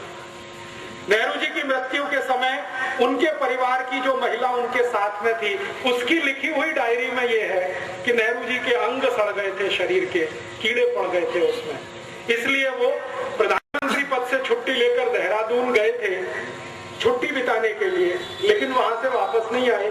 तो वो तो चले गए, पाकिस्तान बनवा गए इस देश में।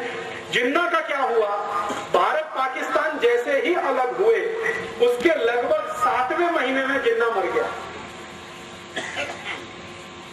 बंटवारा हो गया 14 अगस्त 1947 और इसके ठीक 7वें महीने में जिन्ना मर गया।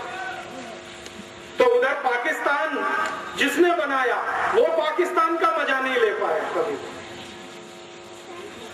और पाकिस्तान जिनके लिए बनाया वो पाकिस्तान कभी गए नहीं।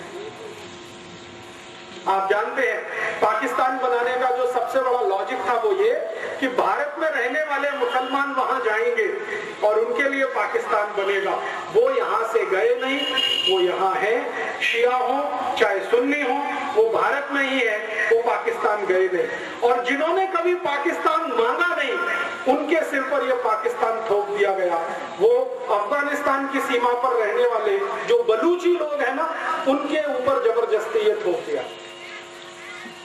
आज पाकिस्तान क्या है आप जानते हैं, सारा का सारा पाकिस्तान ऐसी समस्याओं से घिरा हुआ है जो उसके जन्म से शुरू हुई, और जन्म से जो समस्या शुरू हुई जिन्ना के द्वारा, उसी का दुष्परिणाम है कि आज तक उस देश में कभी लोकतंत्र नहीं रह पाया, प्रजातंत्र नहीं रह पाया, हमेशा किसी सैनिक ने उसका शासन किया।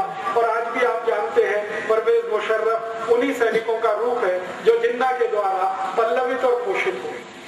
लेकिन भारत को एक बड़ा नासूर दे गए, और वो नासूर ये भारत के 3 विलेन, एक जिन्ना, नेहरू और एडविना, ये 3 विलेन को मैं मानता हूं भारत के बंटवारे के लिए जिम्मेदार। इतिहास के सारे डॉक्यूमेंट्स यही बताते हैं। और ये जो सब हो गया कहानी, उस कहानी के बाद की अब कहानी ये है कि पाकिस्तान को चलाने वाले जो सैनिक शासक हुए उन्होंने ये तय कर रखा है कि भारत को एक ना एक दिन वैसे ही तोड़ना है जैसे भारत ने पाकिस्तान को तोड़ा। आप जानते हैं 1971 में भारत के सैनिकों ने बांग्लादेश अलग करा दिया और वो अलग हुआ, उसका दर्द पाकिस्तान को है। तो पाकिस्तान कहता है कि हमारा बांग्लादेश अलग हुआ तो अब हम भारत का जम्मू कश्मीर अलग करेंगे। इसके लिए 71 के बाद से जितने भी पाकिस्तानी शासक हुए सबने आतंकवाद जम्मू कश्मीर में होना चाहिए, अलगाववाद जम्मू कश्मीर में बढ़ना चाहिए, उसके लिए काम किया है, धन भी दिया है और अपने सैनिक भी दिए हैं। और वो आतंकवाद और अलगाववाद जो 72 से चालू है जम्मू कश्मीर में, वो आज इतना बड़ा नासूर है कि भारत के 60,000 से ज्यादा सैनिकों की मृत्यु हो चुकी है या शहादत हो चुकी है जम्मू कश्मीर को भारत में बनाए रखे।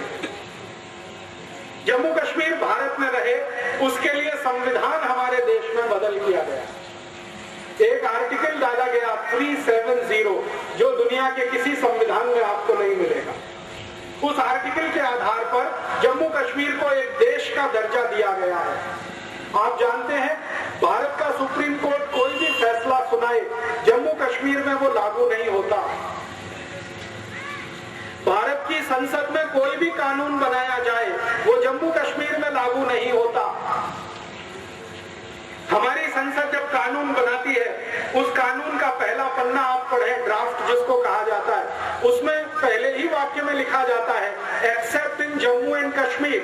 ये कानून बनाया जा रहा है जम्मू कश्मीर को छोड़कर।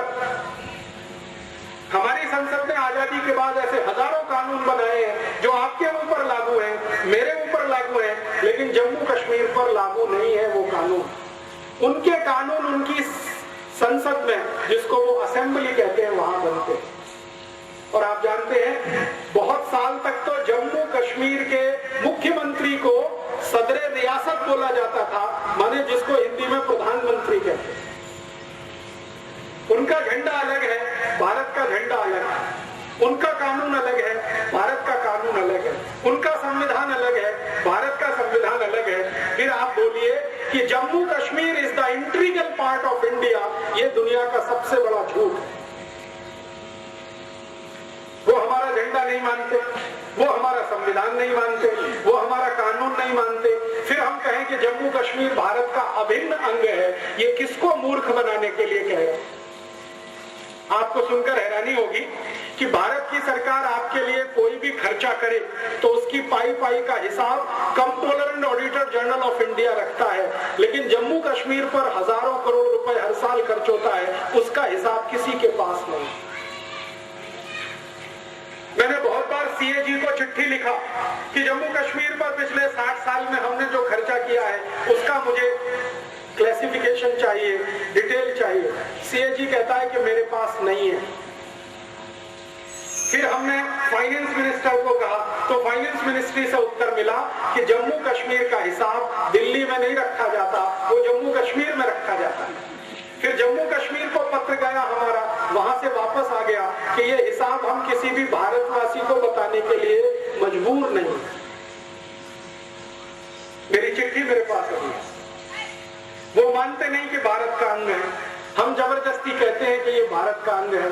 पाकिस्तान वहां आतंकवादी भेजता रहता है, खुराफात करता रहता है, उनके लिए पैसा उपलब्ध कराता रहता है। अब आप सोचेंगे कि पाकिस्तान में इतना दम है कि वो 60 साल से आतंकवादियों को भेज के पैसा खर्च करके इसको चलाए रख सकता है, तो आप सुनकर ताज्जुब करेंगे। पाकिस्तान की दम नहीं है ये सब करने की। पाकिस्तान को ये सब करने के लिए अमेरिका उकसाता रहता है। अमेरिका है जो पाकिस्तान को पैसा भेजता है, वो पाकिस्तान पैसा जम्मू कश्मीर में भेजता है, और वो लश्कर-ए-तैयबा, जैश-ए-मोहम्मद, हरकतुल अंसार, हिजबुल मुजाहिदीन जैसे खतरनाक संगठनों को पैसा मिलता है, और वो पैसे से सारे देश में बम ब्लास्ट होते हैं, जम्मू कश्मीर में तो होते हैं। आपको सुनकर हैरानी होगी, जम्मू कश्मीर में जितने आतंकवादी संगठन हैं उसमें काम करने वाला एक भी आतंकवादी जम्मू कश्मीर का नहीं है, वो सब विदेश से आए हुए हैं। भारत की आर्मी कहती है कि कुछ 1500 से 2000 आतंकवादी जम्मू कश्मीर में है, वो सब पाकिस्तान से आए हैं, अफगानिस्तान से आए हैं, या कहीं दूसरे देश से आए हैं और पैसे पर काम करते हैं। और हमारी सरकार भी कैसी विचित्र है। जम्मू कश्मीर में एक संगठन है जिसका नाम है हुर्रियत कॉन्फ्रेंस। ये छोटी छोटी पार्टियों का एक बड़ा समूह है। इस हुर्रियत कॉन्फ्रेंस में एक आदमी है, उसका नाम है यासीन मलिक। कभी आपने उसका चेहरा अगर टीवी पर देखा हो तो इतना दुबला पतला सींकिया हड्डी का आदमी है कि आप फूंक मारो तो उड़ जाए। मैं सच कह रहा हूं। अगर कोई अच्छा खासा हिंदुस्तानी उसको एक झापड़ मार दे तो जमीन पर 3 पलटियां खाए, इतना कमजोर आदमी है। उसको भारत सरकार ने सुपर हीरो बना रखा है। क्यों? भारत सरकार जब भी बातचीत करती है तो यासीन मलिक से बातचीत करती है, और इस चक्कर में अखबारों में नाम आता है, टीवी पे नाम आता है, वो चर्चा में चढ़ता ही चला जाता है। वो चर्चा अमेरिका तक जाती है तो अमेरिका से सीधे पैसा उसको आना शुरू हो जाता है। आप पूछेंगे जी अमेरिका को क्या इंटरेस्ट है? भारत का जो जम्मू कश्मीर है ये अमेरिका को चाहिए। पाकिस्तान के लिए तो ये बेकार का है, मैं आपको सच बात बताऊं, क्योंकि पाकिस्तान ने जो पाक ऑक्युपाइड कश्मीर ले रखा है उसी को वो संभाल के नहीं रख पा रहा है। जम्मू कश्मीर को क्या रखते हैं? ये अमेरिका को चाहिए जम्मू कश्मीर। क्यों?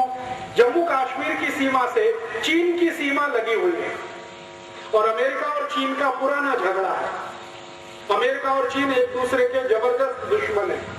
तो अमेरिका की योजना है कि चीन पर एक दिन हमला करना है, जैसे इराक पर किया। वो हमला करने के लिए अमेरिका के जहाजों को एक ऐसा ग्राउंड चाहिए जहां से हवाई जहाज उड़े और चीन पर जाकर मिसाइल डाले, और वो स्थान जम्मू में है। इसलिए अमेरिका को ये चाहिए। तो अमेरिका बंदूक चला रहा है पाकिस्तान के कंधे पर रख के, और ये बंदूक है कि जम्मू कश्मीर भारत से अलग हो जाए, पाकिस्तान संभाल नहीं पाएगा, पाकिस्तान ये अमेरिका को दे देगा, अमेरिका फिर वहां सैनिक अड्डा बनाएगा और वो सैनिक अड्डा एक दिन चीन के खिलाफ काम आएगा। ये है राजनीति। अब आप बोलेंगे जी अगर ये राजनीति चल रही है भारत को बर्बाद करने के लिए, तो आप पूछेंगे जी हम क्या करें, आप क्या करें? मैं आपको एक विनम्र निवेदन करने आया कि आप क्या कर सकते हैं इस पूरी राजनीति को सारे देश से खत्म करने के लिए और जम्मू कश्मीर को सच में भारत में वापस लाने के लिए। अगर आप कुछ कर सकते हैं तो जानते हैं क्या? आप में से जितने भी नागरिक यहाँ खड़े हैं, कभी भी जम्मू कश्मीर घूमने के लिए मत जाइए। आप परेशान हो जाएंगे ये सुनकर। आप कहेंगे जी दुनिया का सबसे बड़ा स्वर्ग है, दुनिया का सबसे खूबसूरत स्थान है, हम जिंदगी भर पैसा कमाते हैं, बचाते हैं, जम्मू कश्मीर घूमने जाएंगे। और राजीव दीक्षित बोल रहा है कि जम्मू कश्मीर घूमने मत जाइए। मैं ये बात पूरे जम्मू कश्मीर का 4 बार प्रवास करने के बाद कह रहा हूँ। 4 महीने में जम्मू कश्मीर में रहा, मैंने जो देखा वो आपको मैं बता रहा हूँ। आप यहाँ से यात्री और पर्यटक बनकर जब जम्मू कश्मीर जाते हैं तो आपके ऊपर सबसे ज्यादा टैक्स जम्मू कश्मीर की सरकार लगाती है, जो भारत में कभी नहीं लगता। वो सारे के सारे टैक्स का पैसा कुछ हाथों से होता हुआ आतंकवादियों तक पहुंचता है। सरकार में उनके आदमी बैठे हुए आतंकवादियों। आप जानते हैं थोड़े दिन पहले हमारे भारत में जम्मू कश्मीर के एक आदमी को फांसी की सजा हुई है, उसका नाम है अफजल गुरु। ये कश्मीर का है और इसने भारत की संसद पर हमला करने का पूरा प्लान बनाया था। सुप्रीम कोर्ट ने उसको फांसी की सजा दे दी है, लेकिन उसको फांसी अभी तक नहीं हो रही है। कारण समझते हैं? उस अफजल गुरु को बचाने वाले सरकार में बहुत बड़े बड़े लोग बैठे हैं। और थोड़े दिन पहले तक हमारे भारत में एक ऐसा माहौल बनाया गया कि अफजल गुरु की जो फाइल है वो डॉक्टर एपीजे अब्दुल कलाम ने रोक रखी है। डॉक्टर अब्दुल कलाम ने रिटायर होने के बाद जो पहला स्टेटमेंट दिया वो ये कि मेरे पास आज तक अफजल गुरु की फाइल आई ही नहीं, रोकने का तो प्रश्न ही नहीं। तो कहां है वो फाइल? वो फाइल भारत सरकार के गृह मंत्रालय में है, जिसका मंत्री है शिवराज पाटिल, उसके पास वो फाइल है। राष्ट्रपति तक भेजी नहीं गई, क्योंकि भेज दी जाती साइन हो जाता, फांसी हो जाती।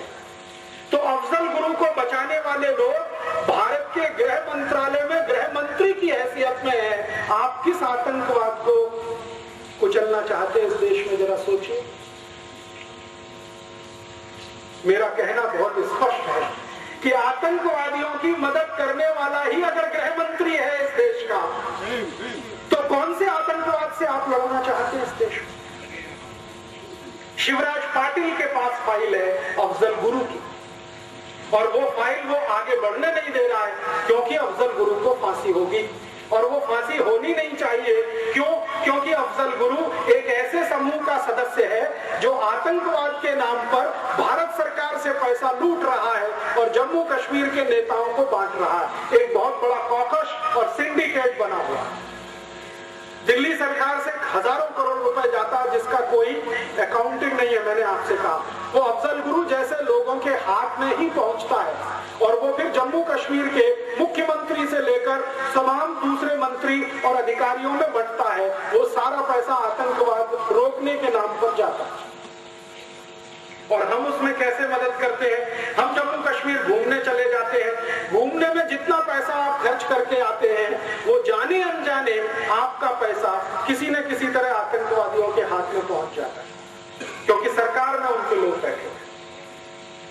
मैंने एक दिन सोचा कि आर्मी जब युद्ध लड़ती है तो उसका पहला टारगेट होता है कि दुश्मन की सप्लाई लाइन काटो, तब युद्ध जीतते। तो मेरे मन में आया कि जम्मू कश्मीर को जो सप्लाई लाइन है, एक तो सरकार की है और दूसरे आप जैसे लोगों की है, जो हर साल जून मई के महीने में घूमने के नाम पर वहां जाते हैं, हजारों करोड़ खर्च करके आते हैं, वो पैसा उनको मिलता है और वो पैसे से उनका आतंकवाद पलता है। मेरा ऐसा मानना है कि भारतीय नागरिक जम्मू कश्मीर का प्रवास करना अगर बंद कर दें, 1-2 साल के लिए ही बंद कर दें, तो समाज में जो पैसा वहां पहुंच रहा है वो बंद हो जाएगा। जम्मू कश्मीर झक मार के हिंदुस्तान में वापस आ जाएगा, क्योंकि उनकी दम नहीं है। आप पैसा देना बंद कर दीजिए और ये तभी संभव है जब आप जम्मू कश्मीर में घूमने के लिए जाना बंद कर दें। हर साल लाखों करोड़ों हिंदुस्तानी वहां जा रहे हैं और वहां एक बड़ा मंदिर है वैष्णो देवी का, वहां मत्था टेक कर आ रहे हैं। करोड़ों रुपया उस मंदिर को दान में जा रहा है और वो वैष्णो देवी जी का श्राइन बोर्ड है, वो पता नहीं कहां पैसा खर्च कर रहा है, आपको कुछ मालूम नहीं। मेरी आपको विनती है, माता जी की पूजा करनी है, दुर्गा माता की तो हुबली में भी है, वैष्णो देवी में ही क्या है, हुबली में भी पूजा हो सकती है। और भारत में तो कण कण में भगवान है, तो जम्मू जाके कटरा जाके वहीं पूजा करना, हमारे यहाँ तो कण कण में भगवान है। तो जिस दिन भारत के 110 कोटि नागरिक एक साथ ये ऐलान कर दें कि हम जम्मू कश्मीर तब तक नहीं जाएंगे जब तक कि आतंकवाद खत्म नहीं होता, मैं आपको गारंटी देता हूं 1-2 साल ज्यादा नहीं, आतंकवाद खत्म हो जाएगा। ये तो मेरी आपसे विनती है। और दूसरी एक विनती है, अभी जानते हैं जम्मू कश्मीर में एक नया खेल शुरू हुआ है। वहां के लोग कंधे पर रख के शॉल ले लेके आते हैं और आपके हुबली में बेच के हजारों लाखों रुपए लेके जाते हैं। आप जानते नहीं कि उनमें से कौन आतंकवादी है और कौन सच्चा हिंदुस्तानी। पश्मीने के शॉल 10-10 हजार रुपए के इस हुबली में बेचने के लिए हर साल जम्मू कश्मीर के लोग आते हैं और यहाँ बेच कर जाते हैं, आपका पैसा वहां पहुंचता है।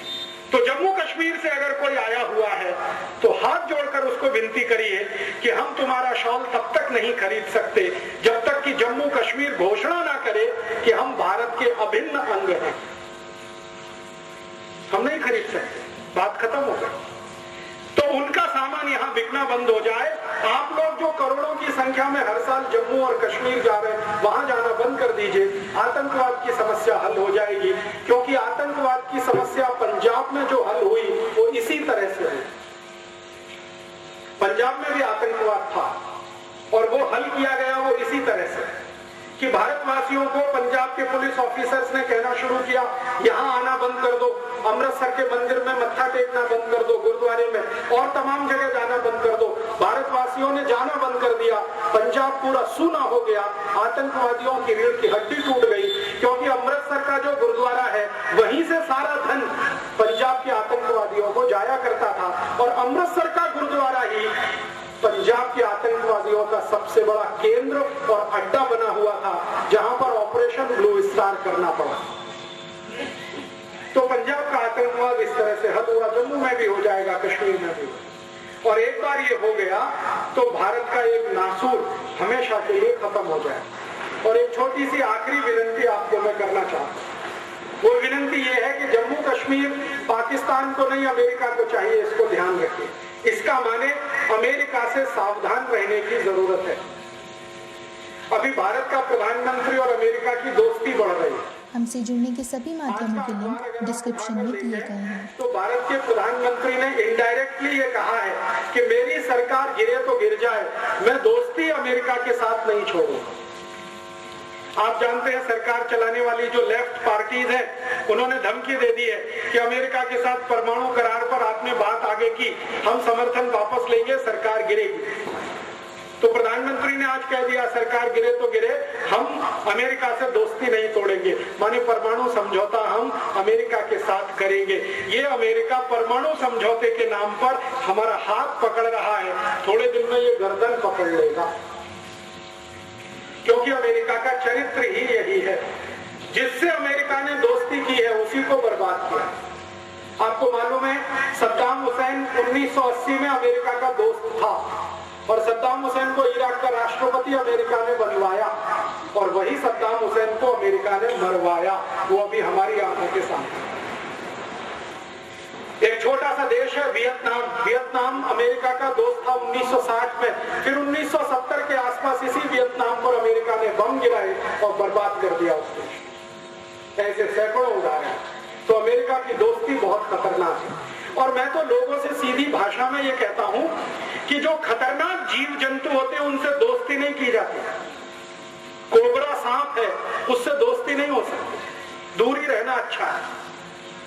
कोबरा सांप से भी ज्यादा खतरनाक रसल स्वाइपर और करैत होता है, उससे दोस्ती नहीं होती है, पता नहीं कब पलटवार कर दे और आप खत्म हो जाए। इसलिए खतरनाक जीव जंतुओं से दूर रहना ही अच्छा होता है, उनसे दोस्ती अच्छी नहीं है। अमेरिका से भी दोस्ती भारत के लिए अच्छी नहीं। तो आप बोलेंगे इसके लिए हम क्या कर सकते हैं?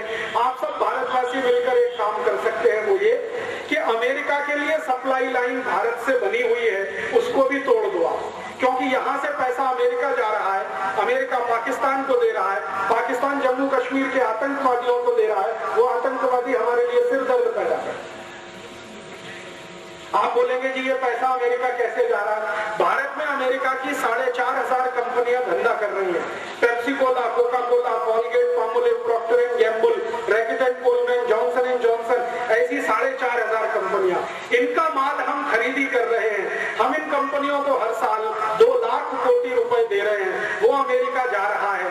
अमेरिका वो पैसा पाकिस्तान को, पाकिस्तान को पैसा आतंकवादियों को, और आतंकवादी उस पैसे से हमारा सिर दर्द। तो ये पैसा अमेरिका जाना बंद कर दीजिए। क्या करना है इसके लिए? इसके लिए वही करना है जो लोकमान्य तिलक का सूत्र था।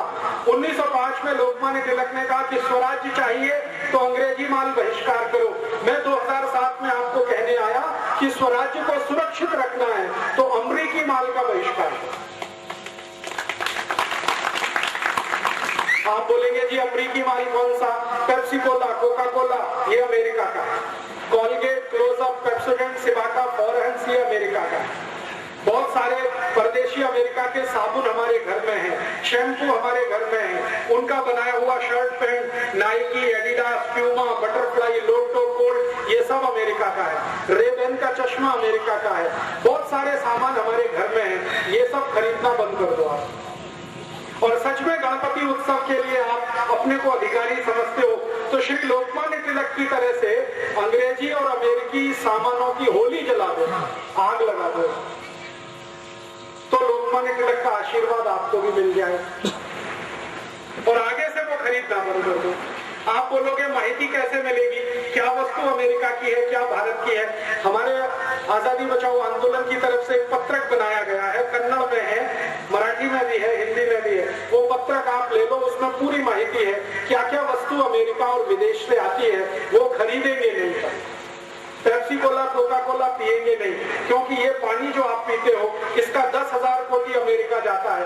अमेरिका पाकिस्तान को देता, पाकिस्तान आतंकवादियों को, वो आपके देश पे बम गिराते। तो पेप्सी को बंद कर दो पीना। फिर आप बोलोगे क्या पिए? यलनीर पियो, मज्जिगे पियो, कब्बिन हाल पियो, हाल पियो, कुछ नहीं मिलता तो शुद्ध नीर पियो, पेप्सी कोक से अच्छा।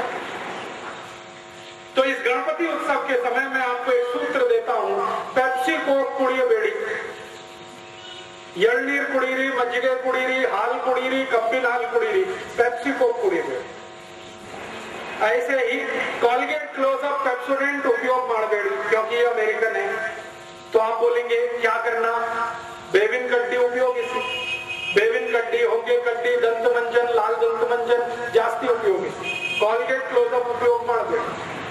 लाइफबॉय, लक्स, लिरिल, रेक्सोना उपयोग माड़बेड़ी। स्वदेशी सोप उपयोगिसी, मैसूर संदन, चंद्रिका, मेडिमिक्स स्वदेशी सोप है, उसको उपयोग करो। बूट और चप्पल जो भी है वो हुबली के किसी कारीगर से खरीदो जो हाथ से बनाता है। बाटा कंपनी का कभी मत खरीदो, ये अमेरिकन है। बाटा, बीएससी, एडिडास, प्यूमा, बटरफ्लाई, ये सब अमेरिकन है। जास्ती से जास्ती अमेरिकन वस्तु बहिष्कार। ये अगर आपने किया 1.5 लाख कोटि रुपए देश को लाभ होता है। और अगर अमेरिका को ये धन नहीं मिलेगा, वो पाकिस्तान को नहीं दे सकता। पाकिस्तान को धन नहीं मिलेगा, उसकी ताकत नहीं कि वो भारत में आतंकवाद चला सके। तो हम इसमें इतना समाधान तो कर सकते हैं। मेरे एक दोस्त हैं, उनका नाम है शिव खेड़ा। वो एक बहुत अच्छी बात कहते हैं। वो कहते हैं कि भारत की कोई भी समस्या के समाधान में अगर भारतवासी शामिल नहीं है तो वो सब भारतवासी समस्या का हिस्सा हैं। अगर आप इस देश से आतंकवाद मिटाना नहीं चाहते तो आप आतंकवाद का हिस्सा हैं। अगर आप गरीबी, भुखमरी, बेकारी इस देश की दूर करना नहीं चाहते तो आप भी गरीबी, भुखमरी का हिस्सा हैं। माने जो समस्या है उसको हम समाधान करेंगे, भगवान उसके लिए हमें मदद करेंगे। तो हम समस्या के समाधान के रूप में अपने जीवन से अमरीकी चीज वस्तुओं का बहिष्कार करें, अमरीकी दवाओं का बहिष्कार करें, अमरीकी जो भोजन आया है, pizza, burger, hot dog, cold dog, ये बहिष्कार करें। कोई भी अमरीकी वस्तु नहीं वापरे। और आप में से किसी का भी कोई मित्र, बेटा, बेटी अमेरिका में है, उसको हाथ जोड़कर विनती करें कि भारत में वापस आओ। तुम्हारी भारत माता को जरूरत है, अमेरिका को इतनी जरूरत नहीं है तुम्हारी। तो ऐसा एक अभियान पूरे देश में चले जो श्री तिलक ने चलाया 1905 में, वो 2007 में फिर चले। ऐसी भावना के साथ में ये सब कहने आए। आप कहेंगे जी अमरीकी कोलगेट, क्लोजअप और उनका पेप्सी कोक तो हम आसानी से बहिष्कार कर सकते हैं, लेकिन अमरीकी दवाओं का बहिष्कार कैसे करें? बहुत लोग कहते हैं कि अमरीकी दवाएं नहीं खाएंगे हम तो मर जाएंगे, कैंसर से, डायबिटीज से, हार्ट अटैक से। मैं आपको निवेदन ये करने आया कि आप सारी अमरीकी अंग्रेजी दवाएं खाना बंद कर दो, आपको कोई भी बीमारी नहीं मार सकती। आपके घर में, आपके रसोई में, आपके किचन में इतनी अच्छी दवाएं हैं जिनका उपयोग आप करके बीमारी से बच सकते हैं। जैसे हार्ट अटैक की बीमारी है जिसके लिए अमेरिका से बहुत दवाएं आती हैं, बंद कर दो। उस हार्ट अटैक से बचने का सबसे अच्छा औषध हमारे घर में है। हमारे घर में एक सोरेकाई है, सोरेकाई रस, मराठी में उसको कहते हैं दूधी भोपड़ा। दूधी भोपड़े का रस पीना शुरू कर दो, 3 महीने के बाद आपको हार्ट अटैक की बीमारी ही खत्म हो जाए। भारत में एक योग और प्राणायाम सिखाने वाले संत हैं स्वामी रामदेव। 3 लाख लोगों का उन्होंने हृदयघात ठीक कर दिया दूधी भोपड़े के रस से, सोरेकाई के रस से। आप भी कर सकते। हृदयघात के लिए कोई डॉक्टर के पास जाने की जरूरत नहीं, दूधी भोपड़े का रस चालू करो।